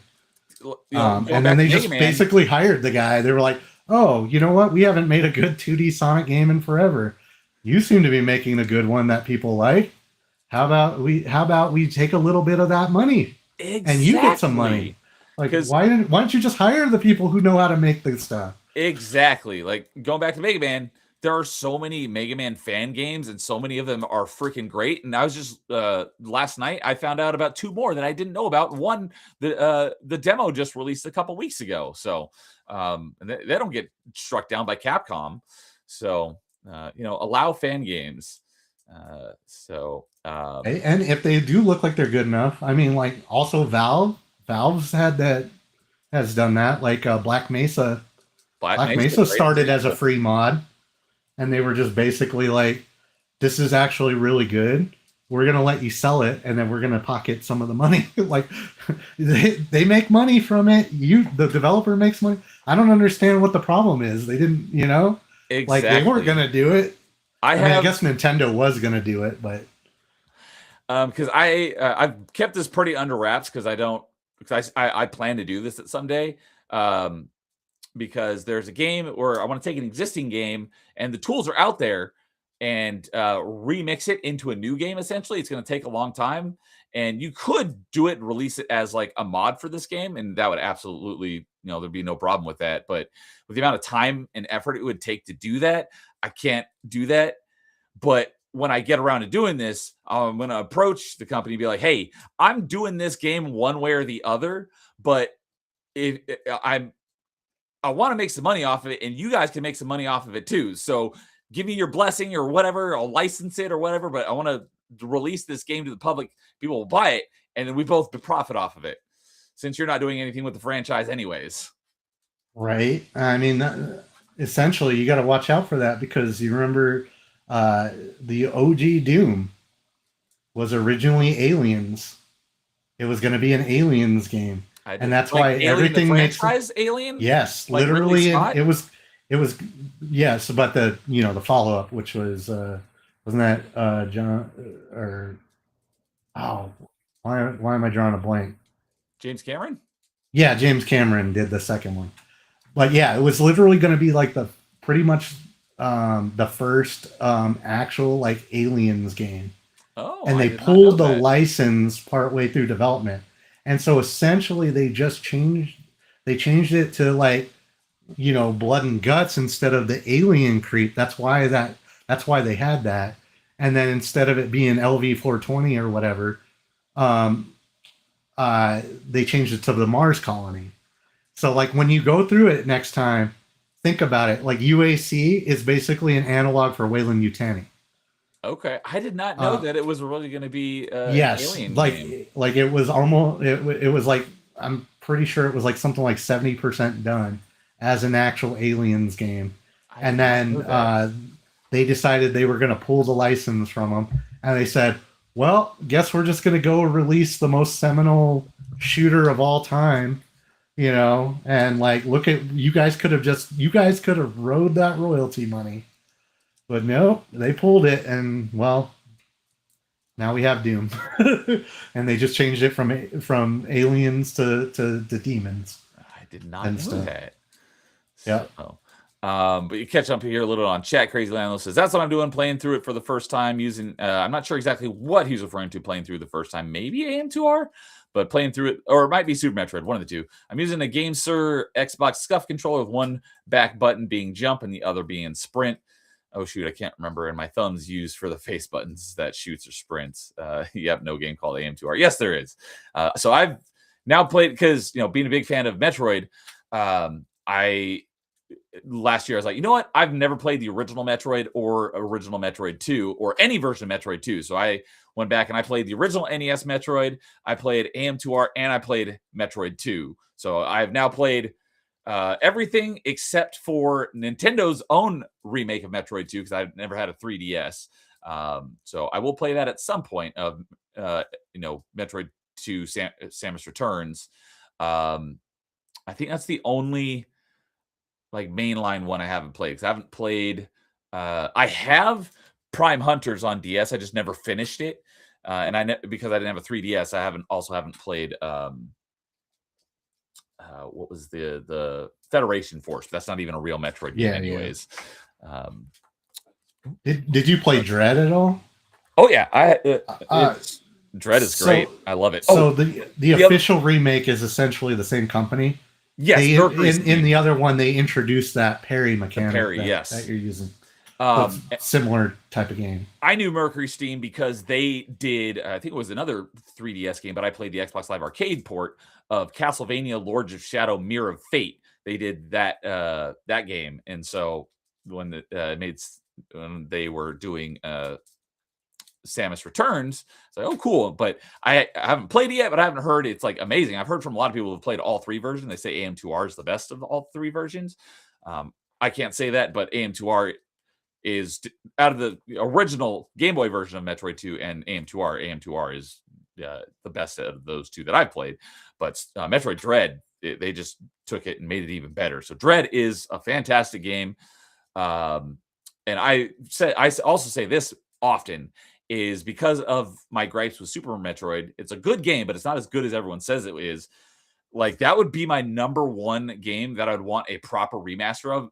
Take Super Metroid and make it look and play like Metroid Dread, but have the map design and everything still be the same, but just give it the facelift and better controls, make it look and play as smooth as Metroid Dread, and that might be one of the greatest Metroid games. Might be the best Metroid game ever and one of the greatest remakes ever. But maybe. It'd be tough to top Metroid Prime Remaster, but I would kill for a Super Metroid Remaster. Yeah, or even if it just giving it a facelift, like I said, like the Rock and Roll Racing, I was saying, bringing it up and just using higher res, like they basically just redid the tiles and all that and everything. So it's like it's still actually 2D like you remember, but they did it like in modern resolutions, like all from scratch. It looks like the originals, but just not pixelated. So I wouldn't even mind something like that. And I don't mind the pixel graphics. If I could only pick one to remaster, it would be, give it better controls. But if it looked and played like Metroid Dread, but it was still the Super Metroid game, oh my god, that would be chef's kiss. And Crazy Lando clarifies when he's talking about the controller, he was talking about Super Metroid. And apparently, World of Gaming did not know that Doom was also an Alien game as well. So we both learned something new. I recently played a ROM hack of Metroid Zero. Was it Zero Mission? Yeah, a ROM hack of Zero Mission called Super Metroid GBA Edition, and it rebuilt Super Metroid as a ROM hack of Metroid Zero Mission. And it is fantastic. I loved it. There's a couple other ROM hacks that rebuild Super Metroid. I haven't played them yet. I want to give them a shot, but I really, really like the Super Metroid GBA edition. So if you're interested in a Super Metroid, but with better controls, even though it's a GBA game and not a Super Nintendo game, give that a look, because I really like that. That made it in my top 5 games I played last year. In a lot of ways, I mean, GBA games were technically it was actually graphically slightly more powerful than the Super Nintendo. It was like the handheld Super Nintendo, yeah. Yeah, I think it had a little bit of the Super Effects technology in it, essentially. Used more towards the way they used it with Yoshi's Island. Because that was a Super Effects game, but they weren't like Star Foxing it with like polygon graphics. Right. They were just using it as an enhanced graphics processor. Essentially, it's kind of like one of the oldest, if you think about it, a GPU, an external graphics card. Although, from my understanding, most games that use Super Effects literally just shut off. They weren't using anything but the sound in the Super Nintendo. Like literally, the whole processing was running on the cartridge. But it did have the ability, I've been told, just no one did it, to actually run both in tandem if you really wanted that headache. Oh, cool. What could have been? Yeah, there are a lot of Super Nintendo games that got ports on GBA, like all the Donkey Kong Country games. So that makes sense. And World of Gaming says he's heard of that ROM hack. So there are a couple other ROM hacks that are very similar that I want to explore. I just haven't gotten around to checking them out yet, and I've heard that they're even better. And he also says, I want to actually do a 4-player playthrough of Federation Force. Once I have the ability to do that, I would definitely give that a shot. So yeah, I mentioned Dread, a remake of Super Metroid. I would kill for that. I don't know if BMO Better is still here, but going back to his question, there was another thing I wanted to talk, another answer that I had for some favorite video game memories. And like I said, in high school, it was Halo 1 with my soccer team. In college, I would have liked to have been Rock Band, but no, none of my friends were any good at Rock Band, so that wasn't our group game. Our group game in college around the couch had so much fun doing this and griefing each other. But that was not Super Metroid, Super Smash Bros. Brawl. That was like he's here. He's still here. BMO's always here. Like that's the joke. Like we'll say like BMO is always watching, and then suddenly he just posts eyes like just instantaneously. So, but yeah, that was another one that that was like our big game in college. We spent so much time playing Smash Bros. Brawl. That was a lot of fun. That's easily my most played Smash game. And Brawl, despite it having the retarded tripping thing in it, which was the dumbest thing ever to add, Brawl is my favorite Smash Bros. Yeah, I mean, like I played them all pretty much. Like I remember a lot of people don't realize, like I keep reminding them the N64 version wasn't like as big of a deal as everything. It wasn't really until Melee that it really popped off. But yeah, that I had a was lot the of one fun with all of them, but yeah, Brawl is one I spent the most time with. Waggy. Shocked you said Brawl. Yeah. See, Waggy is the guy who like he looks for the game that everybody says that is the worst one, and then he's like, I gotta play it now. And then half the time he'll be like, this is one of my favorites now. Don't do that. Oh, that was one of the other things I was going to mention. So I finally played through the original, because I played through Zero Mission back in the day when it first came out on GBA. I'd never actually played the original NES Metroid until last year. Oh boy, does that game suck balls. That game is awful. I'm so glad it spawned such a good franchise and my second favorite franchise, but the original Metroid is terrible. 100%. Like one of my friends actually was really into it back in the day when it was the only one. But yeah, I like the most I played it was to put in the Justin Bailey code just to run I've around not with done that. Samus in her little jumpsuit. But I was just like, this is my second favorite franchise. I owe it to myself to play, the original versions of these games. So I went through and played Metroid 1, and that game was terrible. And then, so going directly from that into Metroid 2, despite being a Game Boy game, that game is so drastically better. Even though I never hear anybody say anything good about Metroid 2, but compared to the first one, oh my God, it leaps and bounds better than the original Metroid. Yeah, I imagine if I had it, like if I'd still had it or had access to it, because I never actually owned it, but I had borrowed it. If I'd had it when I had a Super Game Boy, maybe I would have gotten. I never had a it, Super Game Boy, but I did have the Game Boy player for my GameCube, so I could play my Game Boy and Game Boy Advance games on my TV through the GameCube. I imagine there's a lot of stuff that probably would have been better off if it wasn't, basically late 80s LCD technology that ghosted. Because if you ever played on an original Game Boy, any game on there, anytime anything was moving on the screen, it was blurry. It was like almost impossible to see. And that's why the best games were stuff like Tetris, where most of it wasn't moving. That's the only game I played on an original Game Boy. Yeah, so like that one, and the blocks are big enough that it's not that bad. But like trying to play like Super Mario Land, which is not a bad game, or any of the Ninja Turtles game, I was still in daycare when we were doing that. So that was like the big thing, is everybody had to be playing Ninja Turtles and Mario Land and all that. But man, even as good as it was, that was one of the few that I powered through just because it was that good. Link's Awakening. I love Link's Awakening. Let's see here. When we did top 5 Zelda games, because one of my alternating shows I do on Tuesday is Party Chat, and I've got two co-hosts, myself and a guest, and we just talk about fun video game topics. Then alternating Tuesday, we do top 5, where I have a co-host and we get some panelists on. We rank our top 5 of whatever the topic is. And our third episode was Zelda games, and Link's Awakening is my number 4. I love that. That's the game that introduced me to the Zelda franchise. Yeah, well, and that one, they at least made some choices to go back to because A Link to the Past sort of did it, but not really. Like it was just kind of for fun. The whole, you get to the edge of the level and it loads the next screen. I think that was the reason they kind of went back to more like the original Zelda on that one, was specifically because of the blurriness. So they were trying to minimize the things moving on screen. So if you're only loading one room at a time and you're not scrolling the room, it's not going to make the room all blurry. So you only have to worry about the bad guys and stuff.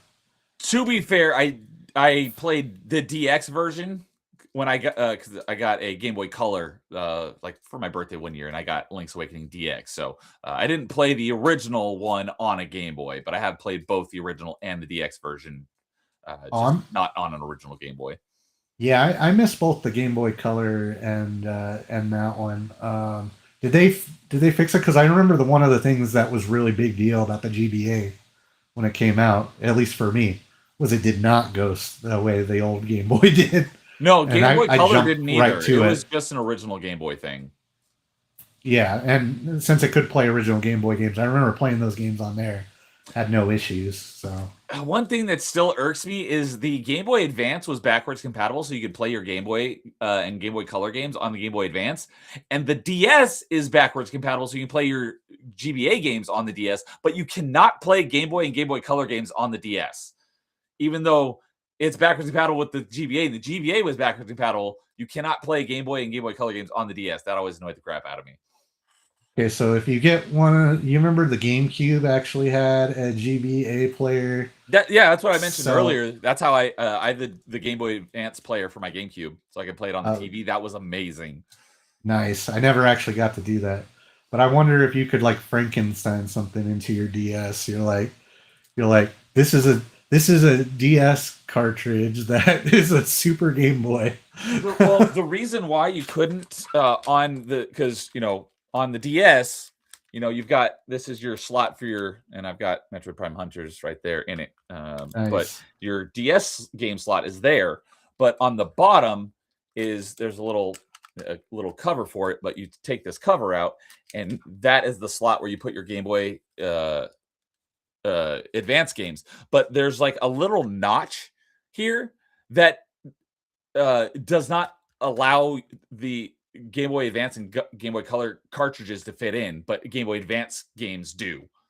So it's not like a software thing; it's a hardware thing. You can't actually fit the cartridge in. So even if you could connect it, I doubt the software allows you to, but the hardware doesn't allow it to fit. You know what it might be too, though, because actually, I think up until the Switch 2, the Switch 2 is the first time they deviated from this. I think the way Nintendo, at least in those cases with the handhelds, the reason they got away with that is it actually isn't emulation. There's actually like an actual GB chip a Game Boy Advance. Oh, okay. And I think in the DS, it's got an actual Game Boy Advance processor in it, but it doesn't also have a original Game Boy. So maybe that's why they did that. That very well could be to save money on hardware. So Atomic Patriot showing up in chat. What's up, Atomic Patriot? I definitely got to get him on for an open mic at some point as well. But World of Gaming says, you tell me it's bad, I want to play it. If everyone tells me to insert game, I tend to stay away. I totally understand that. But yeah, the original Metroid that game is so bad. There's so many slight tweaks that could drastically improve the game, because I think I gave it like a 3 out of 10. But it could easily be like a 5 or 6. But there's just so many. Like, I was arguing with someone a while back on Twitter, saying they said that like the original Metroid is like their favorite. I'm like, I can't comprehend how it could be your favorite Metroid game when there's so many good Metroid games. But power to you. You can have it be your favorite Metroid game. But oh my God, that is a bad game. He's like, no, it's a good game. I'm like, dude, there is no way you can convince anyone who's played it it's a good game. You can prefer it, absolutely, but there's no argument you can make that it is a good game. Yeah, the best tactic you can take there is the same way I talk about the thumbstick on the N64. It is easily one of the worst thumbsticks ever made, but it was also the first time they did that. So it's kind of hard to yell at them when they were doing an experiment at the time. Which kicked off the whole analog stick thing to begin with. So Super Metroid was basically their attempt to make a side-scroller Zelda, and it was like basically one of the first of its type of game. So you kind of got to give it a little bit of a pass just because they had nothing they were going off of. So for the time. But yes, through it does not stand the test of time, if you will. No. They say that about a lot of games, like early N64 and PlayStation games. So many of them are ruined by control schemes that they now know. Like, you can take the same game, like Tenchu is one of my go-tos. Okay. Going back and trying to play Tenchu 1, it's terrible. Like, by modern standards, it's horrible. It's, because it was made for the original no stick before they came out with the dual shock. Right. All right. So it's like things like double tap up to do long jump and stuff. And I'm like, man, as much as they dogpiled on Tenchu Z, having just holding the trigger and jumping to do a long jump, that's like chef's kiss. Like the game's like, it's smooth like driving a sports car. Like when you've been driving like some daily driver, like cheapo car, like it is exactly what you want. But that's also why people got mad at it, because they said it was too easy. I think part of the reason they think it's too easy is because the controls are just that good. But one of the other things that he said, because I was like, I have so many issues, problems with the game, and he's like, well, there's emulation that can make it better. I'm like, dude, the problems with the game I'm talking about are not performance issues; they're design issues. Those cannot be fixed by emulation. Yeah, I mean, I'm playing it emulated because I play for retro achievements, so there's no way to do that on original hardware. So, I'm doing it emulated. Right. Well, yeah, I mean, so like that's the best you can give it is it was a genre starter. Other than that, I'm so glad it I'll give exists it to spawn I'll give it credit there, great but franchise, but it's terrible. I mean, even Zelda 1 holds up a bit better than that. I was just going to get into that in just a moment because that's a great segue. But yeah, World Gaming says the regular opinion is Melee of choice. Yeah, we talk about Smash Bros. Most people prefer Melee, which I liked it and I played a lot of it, but I prefer Brawl. Yeah, and he usually stays away from the normie choice of group thought. So yeah, and also said OG DS allows for GBA games, and Crazy Land says I wish I had one of those Game Boy expansions. Yeah, it's called the Game Boy Player for the GameCube, so I could have played Mario World Advance on the TV. So I'm not a huge fan of Mario, so but I was blown away the first time I got to play Metroid Fusion on my TV. That was amazing. But well, oh wait! Before we segue too far away from Metroid, I know also World of Gaming will get mad at me. He's also one of the people who also will tell you that Other M was actually not as bad as people say. He says it's not. Yeah, he actually says, other than like some of the cringe story, it's actually not that bad. Okay, so I've never played it, so I'm glad I have you no mentioned that. reference. So we'll stick on Metroid for a slight moment longer before we transition over to Zelda. See, I got you, Waggy. But he also said Zero Mission is the best remake for Metroid. That's tough because Metroid Prime Remastered is phenomenal, but it didn't do as much for Metroid Prime as Zero Mission did to the original Metroid. So I will give you that, because Zero Mission is my favorite 2D Metroid. Well, here I could give you a bone. They're not the same. One's a remaster, the other's a remake. That's true. So they can both be the best. That I like class. It. But yes, Zero Mission does way more to improve the original Metroid than Prime Remastered does for the original Prime. So, yeah, there is no original Metroid in my opinion. Just play Zero Mission. Absolutely. Unless you're going because you're a huge fan of the franchise and you want to see where it started, do not play the original Metroid. Play Zero Mission, because Zero Mission is fantastic. And yeah, it's my favorite 2D Metroid. It is great. And it's got the corrected lore in there that they actually give you. You don't need to, in the original, you have to read you got one paragraph in the beginning of the instruction booklet and the little intro. I've heard about that. And then not only that, but later games also contradicted it. Zero Mission is in line with the current canon. So there's they fixed all those contradictions and stuff. Okay. But yeah, okay. So since you brought up Other M, so I played Other M not right when it launched, but within like a year of it coming out. And after I played it, I'm like, yeah, it was all right. It was not quite what I expected, but I thought it was decent. My only real gripe with it when I originally played it back then was I hated that you had to stand still and go into first-person mode in order to shoot missiles. That was really my only gripe about it. Also known as Resident Evil 4 and 5 controls. Well, there are these walking segments where you just walk around in this over-the-shoulder mode, and I'm like, this is Resident Evil. I'm not a Resident Evil fan. The only one I played is 4, and I never actually beat it. But I played it back when it was new, so nearly around 15 years ago. Because at late 2024, I started doing my Metroidvania Monday, and I started off with Metroid. I played through all of the Metroid games on stream. So I actually only finished the very last one I did was Other M before I moved on to a non-Metroid game for Metroidvania Monday. And I finished that back in, I want to say it was like August. So it took me almost a year to go through all of the Metroid games on stream. So that was I played Other M, and it was the first time replaying it since it basically first came out. Oh my God, I hate Other M, and I totally understand, and all the hate is completely warranted. So not only is it stupid that you have to go into first-person mode to shoot a missile, that's just one of the many issues with it. I hate that game, and I hate that I'm going to play it again. As I mentioned, when Retro Achievements gets Wii support in a few weeks, Other M is another one, and I will be playing it for Retro Achievements, so I'm going to have to play through it again. But oh my God. But similar to the original Metroid, there are so many slight little tweaks that could make it a drastically better game. I think I gave it like a 5 out of 10.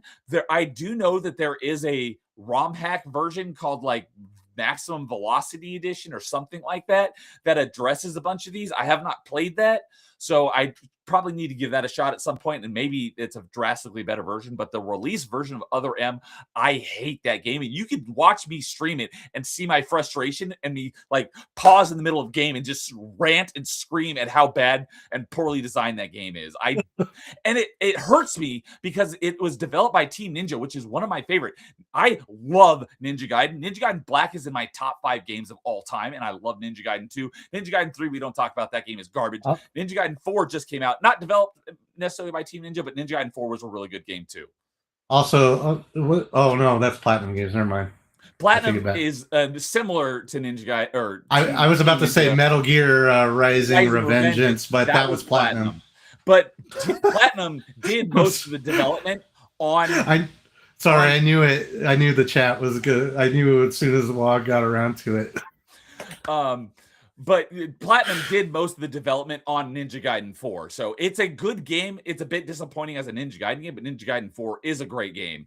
But Team Ninja is the one that did Other M. So I was like, Team Ninja, and they're doing a Metroid game, which is it wasn't my second favorite franchise at the time, but I did really like Metroid games. So I was like, 2 things that I absolutely loved together, and I played it, and like I was underwhelmed by it. But then when I played it again, just within the last few months, and I did it all on stream, I was like, oh my god, I hate this game, and it just does not know when to end. And there's these segments where you go into this over the shoulder mode where you're just walking slowly for no reason, and I'm like, why is this Resident Evil all of a sudden? So you can go back and watch my Other M streams. You can see me rant at this game. I hate it. So I think I gave it like a 5 out of 10. They're just like the original Metroid. There's a bunch of slight tweaks you can make, and you can easily jump up to like a 7 or 8 out of 10. But yes, I hate Other M. I didn't hate it originally, but replaying it now, I hate it. Yeah, I mean, that's one of those. It's kind of ironic because we were talking about it earlier. I kind of did the same thing. Metroid Prime having to go into it, so. Like I only gave it a try, just like I had to pretend it wasn't Metroid, and then it became like the canon Metroid. I was like, no, now 2D Metroid is not Metroid to me. Like that's all boring now. I definitely would not say that because yeah, I'm a weirdo. Than the original Metroid, I think all the 2D Metroid games are good. You know what I think also the problem is I was there for all those games, and I back then you're a kid. I played through Super Metroid billion times over, and so like when I got to that one, I was like, oh, I actually really enjoy the 3D thing. Mario 64 is another one. I'm like, my favorite of all time is still Mario 64, even though I enjoy Super Nintendo Mario games, and Mario 3 was my favorite of all the 2D, but I almost can't like compare anymore 2D and 3D games because I almost always end up going with the 3D one. Yeah, like I said, I'm not big on Mario. Really, the only Mario games I played was Super Mario All Stars and Super Mario World because I got those with my Super Nintendo back in the day. Super Mario World is the very first game I ever owned because I got the bundle of the Super Nintendo with Super Mario World for Christmas when I was a kid. And then I think the only other one I played was Mario 64. So I've played a couple of the early ones, and that's about it. I've just never been really that interested in Mario. I was a big fan of Donkey Kong, so I love Donkey Kong Country 1, 2, and 3. I was not big into Mario.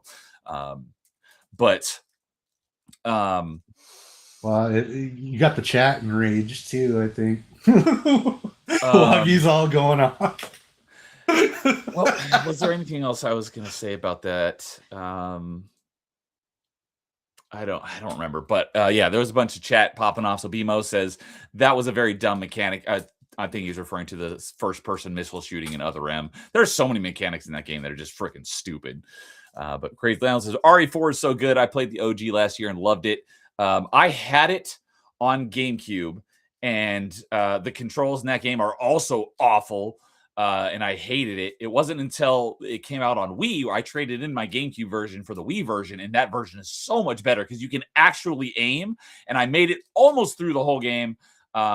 But I didn't make it all the way because the freaking regenerators, and I didn't have the right equipment. And I would have had to track halfway back through the game to get the equipment that I needed because it was basically required. So I gave up on it. I will be playing it again at some point because I'm absolutely going to play the Wii version for retro achievements here soon. I may end up going back and playing the GameCube version for retro achievements as well. But, I liked it more than I thought I was going to. Me not liking scary stuff is the main reason why I didn't play any of the Resident Evils. I'm like, oh, Resident Evil 4 wasn't actually scary. So I enjoyed it for the most part. It's just and I tried again later on when it was on Game Pass. I tried playing it on Xbox, and I couldn't even get through the first encounter because the aiming in that game is terrible with the controller. But with the Wiimote, you can actually aim. It made it so much better. But yeah, other M, you have these sections where you're over the shoulder walking really slow for no reason. And I said it every time. And on stream, I'm like, why is this Resident Evil all of a sudden? But let's see here. World Games said, okay, I had faith in you, Neo. Disappointing, JK. Maybe we will watch that and react. It's out there. You can go to my Metroidvania Monday playlist, and I've got all the, all the Metroidvania Monday games I played in there. So World Game says, Neo, what? Ninja Gaiden 3? Not that bad. You were killing me. Ninja Gaiden 3 is god awful. That game sucks balls. It is a disgrace to the name of Ninja Gaiden. That game is terrible. It took everything that was great about Ninja Gaiden 1 and 2. And I'm talking about the 3D one, the Team Ninja one, not the NES ones. I've not played the NES ones. So that's what I'm referring to, is the 3D ones. They took everything that made those games good and stripped it out and then sold it back to you later as a separate version. That game was garbage, the original Ninja Gaiden 3. Razor's Edge is better, but it's still terrible. And Bimo says, now ask about Mortal Kombat Shaolin Monks. I have no idea because I don't play fighting games, so I've never played Mortal Kombat, so I have no idea. That one's not a fighting game. That's a weird Ninja Gaiden side-scroller thing. It's an abomination is what it is. Okay. The one I've never played it, but I've seen it. The one Mortal Kombat game that I've heard is an abomination is Sub-Zero Mythologies, but I've never played it either because I don't. Maybe I'm thinking of that one. Any of the Mortal Kombat games, but yeah, I don't do fighting games, so I don't do Mortal Kombat. Crazy says, I started with 3D games. I'm a young lady, and Mario 64 is my favorite 3D Mario aside from Galaxy. I'm wondering if that is a typo. Yeah. I'm assuming it's a typo. He said it later. I saw it later. Oh, I'm a young lad, not lady. Damn you, autocorrect. Okay, I was like, I'm very confused by that, so I'm glad you corrected that because I was very confused. I can't go back and play Resident Evil 4, says Dubby. Let's see here. It's fighting. So, okay, never played OG Ninja Gaiden 3. I played Razor's Edge. Okay, yeah, Razor's Edge is definitely better. It's still not great, but it's far better than the original release that like a year prior, because they stripped everything out of Ninja Gaiden 1 and 2 that made it great, and it was just I bought it. I've mentioned this a few times before as well. So like Ninja Gaiden, like I said, one of my favorite. Ninja Gaiden Black is in my top 5 favorite games. I love that one. I got Ninja Gaiden 2 on launch, loved it, and then all of a sudden one day, it's like, hey, Ninja Gaiden 3 is already out. I'm like, wait, it's already out, and I haven't heard about it at all, and there's no reviews for it. That should have been like the first major red flag. But yeah, the game was out, and I didn't even know about it, and I was like in the thick of following all the video game news at the time, and I'd not heard one peep about a Ninja Gaiden 3, and it was already out. So I ran down to my GameStop that day and picked it up and played through it. And it was all right, maybe the next level's where it gets good. Maybe the next level's where it gets good. And now you know that's a red flag, huh? Beat the whole game, and I was like, it never got good. This game was terrible. I actually returned it. One of the only games I've ever returned to the store. And then I ended up many years later getting Razor's Edge through Games with Gold. So I have it. And I actually just finally played through Razor's Edge just late last year, like in November, because I played through all 3 of them again leading up to the release of Ninja Gaiden 4. I actually beat Ninja Gaiden 3 like the night Ninja Gaiden 4 came out. So Razor's Edge is far better than what the original version of Ninja Gaiden 3 was. It's still a pale, it's still far worse than what Ninja Gaiden 1 or 2 were. But if you're gonna play a version of Ninja Gaiden 3, play Razor's Edge because it's way better than the original release. So yeah, I heard OG Ninja Gaiden 3 was trash, but Razor's Edge is way better. That is correct. So Craig Lano said it was, I swear. Autocorrect doesn't know the word lad. All right. Was there anything else you wanted to mention about Metroid or Ninja Gaiden before we transition Oh to no, man! I could talk about Metroid forever, but before we do switch topics here, we are at almost 3.5 hours. I didn't give a time frame because I'm good to go as long as you want to. So it's kind of up to how long you want to go. Do you have a time frame? Do you want to dip out, or do you want to keep going? Totally up to you. I could probably do another 20 minutes just to even it up. Because I do gotta work tomorrow, and we'll be streaming tomorrow too. So we're gonna be doing our next Serious Sam. So I gotta get some rest. Okay, excellent. Okay, so jump back a little bit. We were talking about the original Metroid. So very similar to playing through the original Metroids that I had never played before last year. I'm doing the same thing right now with Zelda because, like I said, my introduction was Link's Awakening. I played most of the handheld Zeldas, with the exception of Minish Cap and Oracle of Seasons and Spirit Tracks. And those are and because I didn't have a 3DS, I didn't play Link Between Worlds. But those are the ones that I could have had access to. I just never played them. So I played most of them.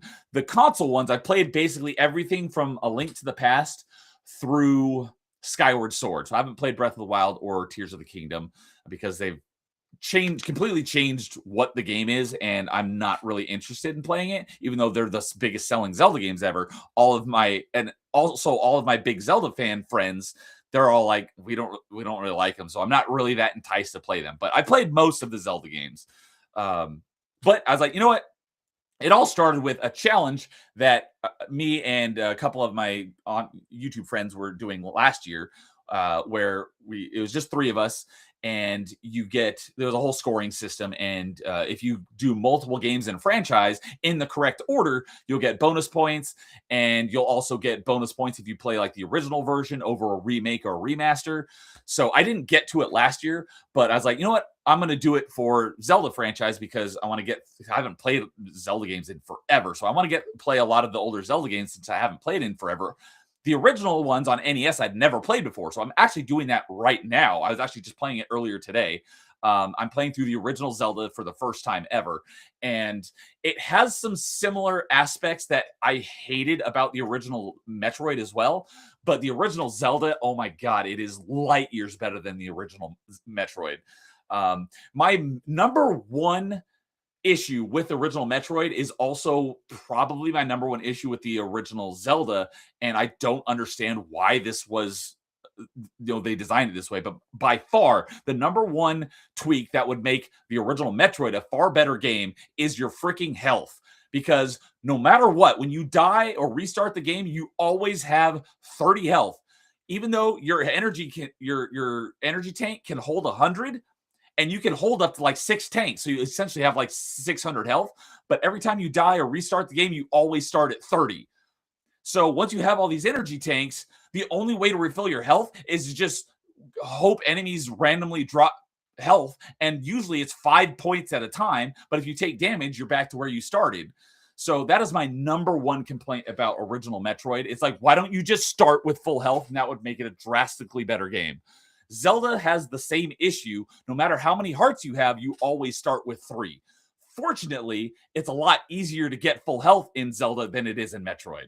Yeah, that's one of those, because Zelda is one of those ones that like half the experience, if you're not trying to cheese it and just look up what to do. Like it's one of the most perfect games to get out the graph paper and like make your own maps on, because it's all Zelda rooms. Or Metroid? Because I've heard the original Zelda. Okay. Original Zelda. And what you will realize pretty quick once you start mapping out the level and you have a reference is there's a lot of areas, even off the start, that you can get to pretty quick that have the fairy fountain type thing where it will just fill you up to full. Yeah, so the original Metroid, there is no full. The only way to fill up your health other than getting enemies to drop health is finding an energy tank. And there's only 7 or 8 of them in the game. And even though there's 8 of them in the game, you can only actually have 6. So there's like 2 more in the game that even if you pick them up, it doesn't add more health. All it does is refill your health. Zelda fortunately, enemies don't drop health as much as they should, but at least the max amount of health you have is only 14 hearts rather than like 600. But there are a number of fairy fountains around the game, so it's easy to go to them and get your health refilled. So it's way better than in Metroid. Yeah, and occasionally they also drop the fairies. When you when can kill kill them. enemies, and so there are bad guys that will refill you. Yeah, so there are enemies. Sometimes you'll kill them, and it'll drop a fairy. It only refills it doesn't refill a lot of your health. It's only like maybe 4 or 5 of your hearts, but still, it's a lot better than a single heart. So the health system in Zelda is not great, but it's still way better than in Metroid. That was one of the great things about Metroid 2 is they added health stations that you can go to and it'll fully refill your health. It's like, why couldn't that have been in Metroid, or just start with full health? That's all you need to do is start with full health. That's true. That's one of those, like, you think they would have found that in like playtesting, or even if they didn't do playtesting, you definitely got to have some, like, the developers got to be going nuts, unless they're just basically using the debug tools to give themselves full health and didn't notice. Exactly. How did that make it past Q&A? Just change a value in the programming so that when you respawn, you have full health, and it would be a drastically better game. The reason why, for the most part, that has not been much of an issue playing through Zelda, as was in Metroid, except for I'm near the end of the game. I think I just finished Dungeon 7. So I'm getting pretty close to finishing the game. But it was either Dungeon 5 or 6. Most of the game has been fairly simple, except this one dungeon is stupid hard because even though I've got like the max amount of hearts you can have in the original Zelda is 16. And I think I had 14 at the time, so I have almost full health. But whatever dungeon it is, there's a bunch of these ghosts, and like most enemies in the game will do, when they hit you, you'll take either no damage on the first time, and it'll take 2 hits to actually damage you half a heart, or if you take damage, it'll be half a heart. Some enemies will do a full heart of damage on 1 hit, but not many. There's a crap load of ghosts in this dungeon. They're in like every other room, and every single time they hit you, they do 2 hearts of damage, and enemies rarely ever drop health. And because of the health system in this game, you can either, if you hit continue, you can restart at the beginning of the dungeon, but you only have 3 hearts, and there's basically no way to refill your health. So you basically have 1 hit, and then you're dead. Or if you hit save and continue, that's another thing, is that unlike most of the other Zelda games, when you die, you'll start out like maybe like a checkpoint, or in like Ocarina of Time. If you're in a dungeon, if you ever quit out of the game or die, you'll start at the entrance to the dungeon. In this one, if you resume the game, you always start at the screen you start the game from, even if you're in a dungeon. The only way to start in the dungeon is when you die, if you hit continue instead of save. If you hit save, it closes the game but saves your progress. And if you continue, you start back from the first screen of the game. But at that point, like I said, you only have your 3 hearts, regardless how many hearts you have. You only have 3 health left, but you can go to a fairy fountain, because there's a number of them, and refill your health. But if you hit continue, you'll start out in the dungeon, but you still only have 3 hearts, and there's like no enemies drop health. So this one dungeon is stupid hard because there's so many ghosts. So I was raging so hard this freaking dungeon. I finally beat it earlier this afternoon, but this one dungeon was like 10 times harder than anything else that I've seen in this game. So this one dungeon, the difficulty spike was ridiculous. I think I beat 2 more dungeons after it, and it was just as easy as the first 4 dungeons or 5 dungeons or whatever. But this one dungeon was stupid hard. So that was my only gripe with difficulty of the game so far. Other than that, I've enjoyed most of my time with the original Zelda. Unlike the first time I played Metroid, I hated it, and I don't hate the original Metroid as much as I did the first time I played it, because I played it 3 times now, but it's still not a good game. I'm way, way more better opinion of the original Zelda than of the original Metroid, even though I'm a bigger Metroid fan than I am of a Zelda fan. Just remember, if you're actually going to if you want to play the best Metroid on the original Nintendo, it's called Blaster Master. I have the Blaster Master, and it's also Zelda. I have the Blaster Master Zero remakes. I haven't played them yet, but I know what you're talking about. Yeah, that was one I didn't know what the concept of like a Metroidvania was at the time. We used to rent that all the time, and we get all the way to about the 6th power up. And what I didn't realize is when you get the high jump, to proceed into the game, we would get all far and just get lost trying to go in circles. And what the actual thing you were supposed to do is once you got the high jump, you were supposed to go all the way back to the very beginning, and there's a platform right above literally where you start. Okay. That you have to jump up to go up to the next levels to get the next thing to proceed. And I was so mad. I didn't find that out until like long into the YouTube era. I was so I will keep that in angry. mind when I get around to playing that. I'll log that away in the back of my mind. So I will probably, I don't know if I'll finish Original Zelda tonight, but it'll probably be either tonight or tomorrow because I don't have a lot left in the game. But overall, I'm enjoying the original Zelda, whereas I did not enjoy the original Metroid. My main issue is just the freaking health system, but it's nowhere near as bad as the original Metroid. So I've been enjoying it, and then after that, I'll be going into Zelda 2 for the very first time, and then I'll be doing. That's what I'm waiting to hear about, like what your opinion on that is. I have a couple friends who are they're like, I want to know what your thoughts on Zelda 2 after you play it. So I've got some people waiting. Yeah, I don't know if I even want to say anything. I just want to see what your raw thing is. That's one of the things like World of Gaming is interesting because oftentimes he'll be telling you like he's only played the one that people said is dog meat. And he's like, oh, I don't know, it's a pretty good game to me. Yeah. I'm like, oh, all right. He's making a perfect example there because he says, I can't talk too much on Zeldas and I haven't played much of them. He played Spirit Tracks the most, which I haven't played that one yet, as I mentioned.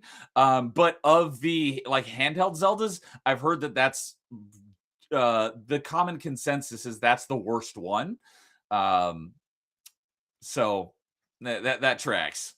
But yeah, I don't know. I skipped a lot. Like I only really played the most I played was A Link to the Past and the Game Boy one, as well as Ocarina. Those are the three. I got in a bit into Wind Waker, but after Wind Waker, I tried to get into Twilight Princess, which I was all excited because we were going back to the realistic. Yes. But I was like, but see, for me though, I got in there. I'm like, why are there only 3 dungeons, and why am I doing them? Why am I doing them twice? Like I don't know. Maybe it's because I was also on the Wii version, and I was like, why am I doing this? Like I might as well just hit the button. I loved it. So, but yeah, so I'm going through my plans to go through all the Zelda games and quickly too. So once I do Zelda 2, then I'm going to be doing Link to the Past for the first time. And I've only played Link to the Past once, and it was probably close to 20 years ago. So it'll be almost like a first time playthrough.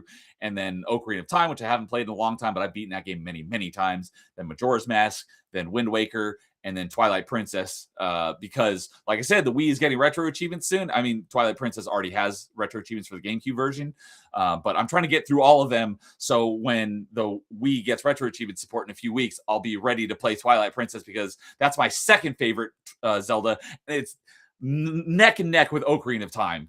But I haven't played either of them in a long time, so I'm looking forward to playing through them again, and then Skyward Sword after that. What I want to see for Twilight Princess is I want to see a Best of the Both Worlds remake where they put it back to the correct flipping of the map, and he's left-handed, and you can just push a button to attack, like it plays like correctly, but with widescreen.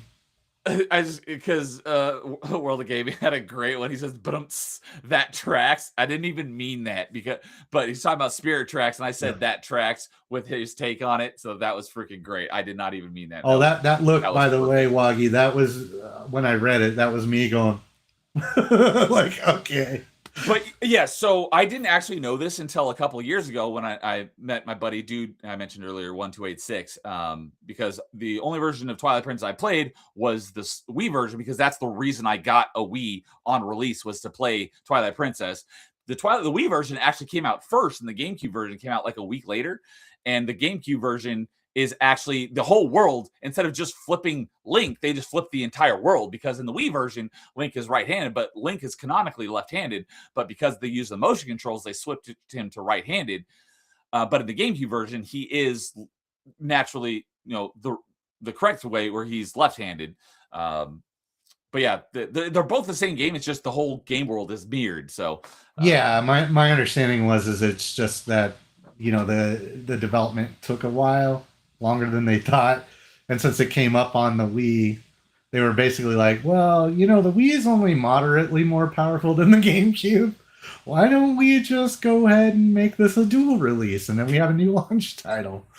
So that so my understanding is that's kind of what played into it, and that was just the quick fix, and it was solely just because they thought people who are right-handed or predominantly right-handed would get confused if they swung the sword and he swung with his left hand. I'm like, oh. But see, if you're into like if you'd been into the Zelda lore, so if that was your first one, I could see why you didn't really have it. The biggest hang up, actually, I honestly I don't even care about the left-handed thing. What I do care about is that for every game, the mountains were always on the east. The stuff was the same place. Death Mountain was always in the mostly the northwest or the northeast. The Gorons and all that are in the east. And back then it was what was it, the Zora? They're in the west. So if you were like a big, especially Ocarina fan, and it's supposed to be the same map, and then everything's in the wrong place, it's like I would just rather that.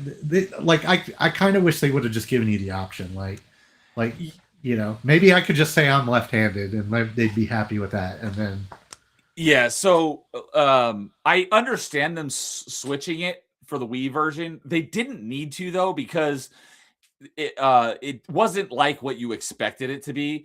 It was basically just waggling the Wiimote was essentially just a button press. So there's no reason why it needed to be right-handed, because that's what we thought it was going to be. But it's like, there's no reason that they need to do it. For Skyward Sword, though, it makes sense because it has one-to-one tracking. So you can actually move your sword around, and that actually plays into the gameplay. That wasn't like that in Twilight Princess. But that's because they didn't have the Wii Motion Plus yet, and that was required for Skyward Sword. Oh yeah, I was about to say, I was like, I can't imagine that goes over well with accelerometers. But at least gyros. And most people, myself included, were not a huge fan of Skyward Sword. It wasn't bad. It's just it's in the medium to lower tier of Zelda games for me. But it's not because of most people's issues with it is the motion controls. I like the motion controls both in Twilight Princess and Skyward Sword. My issues with it were other things in the game, not the motion controls. I like the motion controls, but I am looking forward to playing through, because like Link's Awakening. Where not Link's Awakening, I played that dozens and dozens of times. Link to the Past, I've only played it once, and I'm looking forward to playing through it again. Skyward Sword, I've only played once, so I'm actually looking forward to playing through that again. And Wind Waker, I have also only played once, so I'm looking forward to playing through that again. So I'm playing through the old ones for the first time, and then all the other ones. It's been a very long time since I played them, so I'm looking forward to playing through all of those again for the first time in many, many years. So I'll be ready to play Twilight Princess and Skyward Sword for Wii Retro Achievements when it launches in a few weeks. Nice. Yeah, I'm kind of looking at some point doing an Ocarina run again, because it's been many years for me too. I just wish they would port the Game Boy or the 3DS one, and bring forward the updated models and stuff. And that's I actually settled on it just recently, but that's like I said, my number one pick for a game I would want remastered is Super Metroid, to look and play like Metroid Dread. My other number one pick, which is, I just said, yeah, you know what? Because I'm a bigger Metroid fan than I'm a Zelda fan, I would move this one down to my number two. But a proper Ocarina of Time remaster. Because people are like, oh, Ocarina of Time 3D exists. Like I said, proper remaster. A game's trapped to a 3DS is on a little handheld device is not a proper remaster. I want a proper remaster that I can play it on my TV and it looks better than a 3DS game.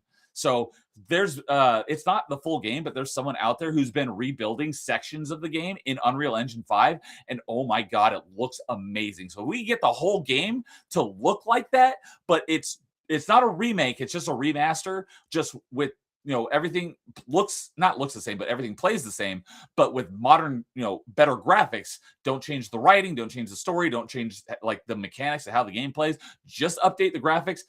Ocarina of Time would be easily my number 2 pick for a game that I would want remastered. Yeah, I don't know what Nintendo's reluctance to do like proper remasters is and bring them They forward. did it with a Prime remastered, so let's do that with more games.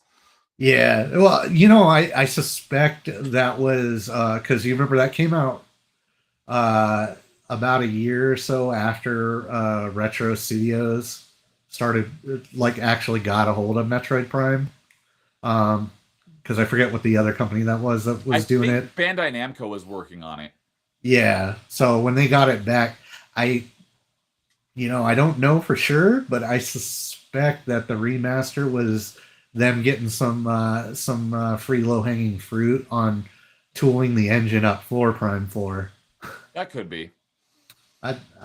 Because I don't know, since I haven't actually played Prime 4, are the controls identical? Like, especially with the twin stick? Prime 4's controls are very similar to Prime Remastered's twin stick controls. Very similar, yes. Yeah, so I wonder if that's what it was. It was a test for that, and they were also getting used to the pipeline and used it to basically pay for the R&D on the tools. Hey, let's just iterate on one we already have, get it all working. It's going to keep the Metroid Prime feel, similar to what they did with Tony Hawk. Because the 1 and 2 and 3 and 4, they went back to they went back to the original Tony Hawk 1 code and then like redid it from there because they didn't, they wanted to recapture the exact feel. And they did a great job. That's another example of a fantastic remake or remaster, whatever you want to call it. Tony Hawk's 1+2 and 3+4 are both. 1+2 is better, but they're both great. 1+2 was the game I spent the most hours in 2024, and 3+4 is the game I spent the most hours in 2025. Right. Yeah, Waggy, I see your rumors of the Ocarina of Time remake. I'll believe it when I see it. I've not heard anything. Nintendo is so low effort on remasters. I would love if the more work it takes. Ocarina of Time. The more work it takes, the less likely they're to do it. So N64 games are at the bottom of the pile. Yeah, so Ocarina of Time and Twilight Princess are about neck and neck for me for my favorite Zelda games. They're both phenomenal games. So I haven't played either of them in a long time, so I'm looking forward to playing through them both again here in the near future. Ideally within the next couple weeks, because we don't have much time left until Wii gets retro support. Speaking of that, is Twilight Princess on the GameCube app on Switch too? I have no idea. I don't have Nintendo Online, so I don't believe it is. I have to look into it because I know they made a big deal about coming out with a similar to what they did with the N64 controller. I know that they just released the GameCube controller as well, like full Pro controller, which looks interesting because I had to get some Smash GameCube controllers to replace the ones I had. Yeah, when they did that. That was so when I'm talking about Brawl earlier, there was a bunch of different ways you could play it, because you could play it with the Wiimote sideways, or you could play it with Wiimote and nunchuck, or you could plug a GameCube controller into your Wii and play with a GameCube controller. I always played it with GameCube controller, but I had some friends that preferred the Wiimote by itself, and I had another friend that preferred playing with the Wiimote and the nunchuck. So there was a lot of great a lot of control options on how you wanted to play Brawl. Oh yeah, I'm still a GameCube controller purist. Like Same here. I can't do it any other way. Although I do turn tilt attacks off. I've never been good at half holding. I'd just rather hold a button and do it. Yeah. Agreed. Yes, I missed a couple things that BMO said earlier. He says, I hate that when I was talking about Ninja Gaiden 3. Always waiting for the game to get better, and it never does. But he also said, great conversations tonight. I agree, but thank you. And you led to a lot of the great conversation with that tip. So, but let's see here. Yeah, BMO's the master of that. World of Gaming had a strategy guide with Spirit Tracks. I did dab in other Zeldas, just haven't fully played them. Most people tell you to play the GameCube version. I actually haven't heard many people one way or the other. I prefer the Wii version because I like the motion controls, but if you don't like motion controls, I would say play the GameCube version. But wow, another hot take. Yeah, exactly. I think he's referring to my hot take on Skyward Sword. But overall, Skyward Sword wasn't that well received. But yeah, my issues with it are not the motion controls. People really hated the motion controls on Skyward Sword. Yes, that was a much bigger issue with Skyward Sword than in Twilight Princess, because Twilight Princess, like I said, it's basically just a button press, whereas in Skyward Sword, you actually had to make the correct slashes, because sometimes there were enemies that would like block right and left, so you had to do a vertical slash, or they'd block up and down. You had to do a horizontal slash. That didn't exist in Twilight Princess. So, no, it isn't only Wind Waker. Oh, he's saying that Twilight Princess is not on Nintendo Online. Only Wind Waker is, and that's what I thought as well. So I imagine Nintendo pulls Twilight Princess if they release a Wii app on Switch and release both on Wii and GameCube. So, but yeah, so yeah, Tony Hawk. I'm a big fan of those. It's probably my most played game in 2026 as well, because one of the achievements is for completing the career with all 30 skaters. So it's easy. It's just very time consuming. So I play it for about 5-10 minutes a day, get one park done, or so 1 or 2 parks done a day until I get done. I'm still only about 40% of the way, and I've been playing it almost every day since it came out in June. But it's okay. A lot of people were complaining about it. I have no problem with it because I love this game. So I don't mind it. So, nice. But any last closing thoughts on anything that we talked about tonight? No, I think we got it all. I mean, I could definitely keep going on some of it, but you know, absolutely. I could talk your ear off like all night, unless you're looking for a 24-hour stream. Yeah, that's the whole point of open mic. So. Well, it was great getting to meet you and have you on and have a fantastic discussion. This is open to anyone. So if anyone wants to come on and talk video games with me, let me know. That's the number one reason why I started my channel, was to talk about video games. The reason why I started this stream was for this exact reason. So I'm booked up through the end of March, but I don't have anything in April or May scheduled yet. But I do know that I want to get Crazy Landlow on. I want to get BMO on if he's open to it. And World of Gaming and Max Smalls will be back on the next episode of Open Mic 2 weeks from tonight to celebrate the anniversary of Mass Effect 3. We're going to have a Mass Effect not necessarily Mass Effect 3, but a Mass Effect specific open mic. And I've never done an open mic on one specific topic before. So that's going to be a lot of fun. Awesome. So, do you mind if I let everyone know about our stream tomorrow night? I was just going to say, before we end it, why don't you go ahead and tell us a little about yourself and what you got going on? And I'll drop the link, even though the link to his channel is in the stream description and the stream title. I will be dropping it in the chat as well. If you are not subbed to him, go give him a sub. Oh, I subbed to him last night and I was like, I'm his 100th sub. So that was pretty cool.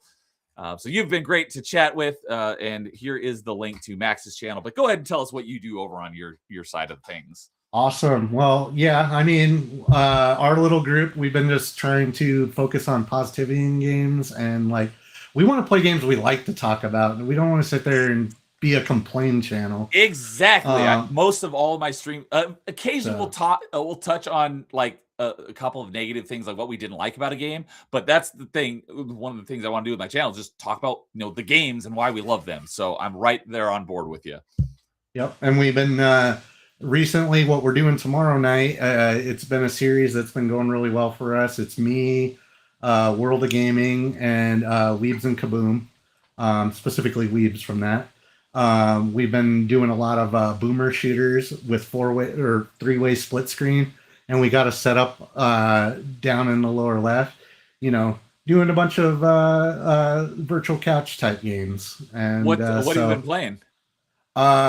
We started off the series. World of Gaming and I have been doing other stuff before that, but mostly the 3-way stuff started with Death Stranding originally. I told you about that failed experiment. But it was still fun just to hang out with everybody.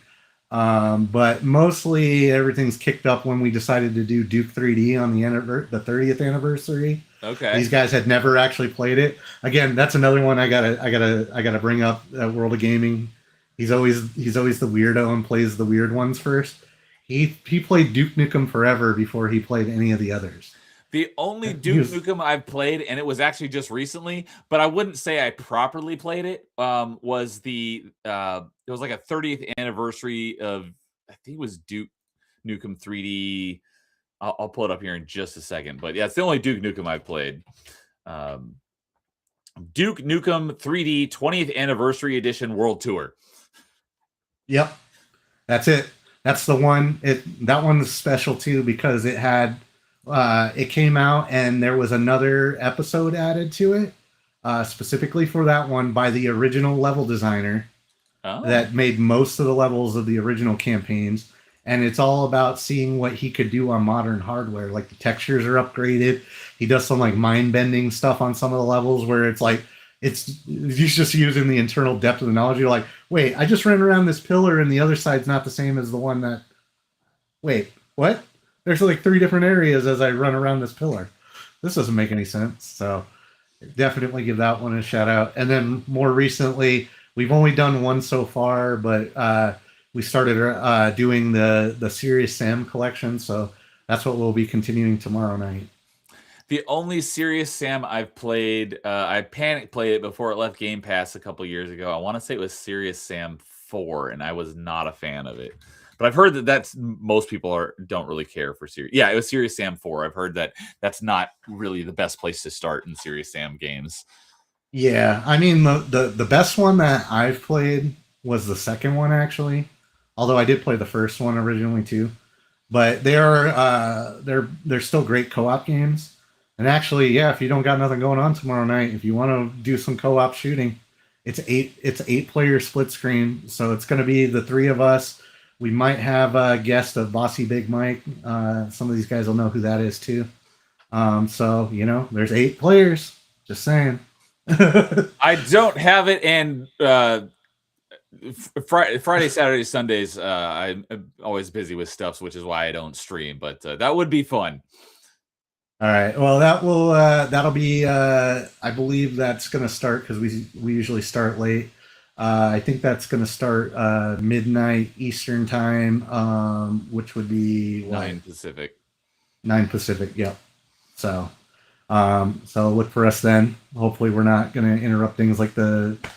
I know the side scrollers have their arcade thing going on, special events. Oh, that's right. Trying to avoid competing too much for people's attention, but yeah, definitely join us. It's always a riot. Lots of betrayal too. We've turned friendly fire on purpose. Betrayal.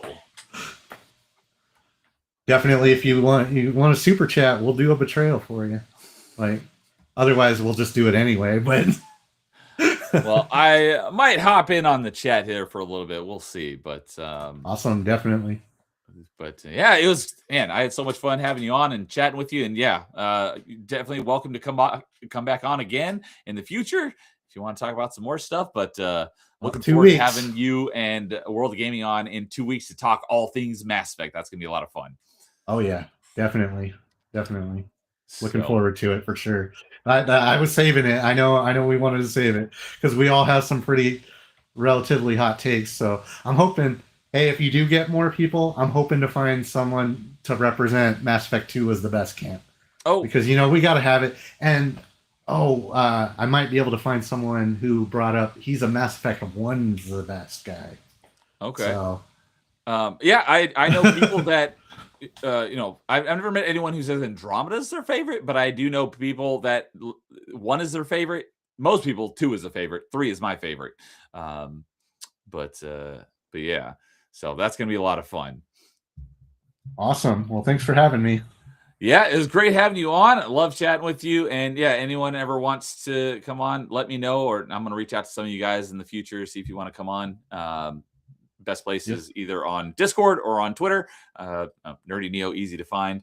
As for myself, this is the end of my streams for the week because I'm never available on the weekend. But I will be gone all of next week, so no streams next week. But I'll be back with regularly scheduled programming the week after with some more Metroidvania Monday on Monday. Then we got a party chat on Tuesday the 10th. then Backlog Battling over on Carl's channel on Wednesday, and then 2 weeks from today on March 12th, we'll have the open mic with Max Smalls and World of Gaming. We'll talk all things Mass Effect. So thank you for joining me for this great conversation. I had a blast. Thanks everyone in chat for hanging out here, and BMO Better, thank you for that tip and for sparking such a great discussion topic that lasted us a couple hours. That was great. So thank you everyone for hanging out with us. You all have a good night. We will see you later, and we'll catch you next time. And as always, in the meantime, game on.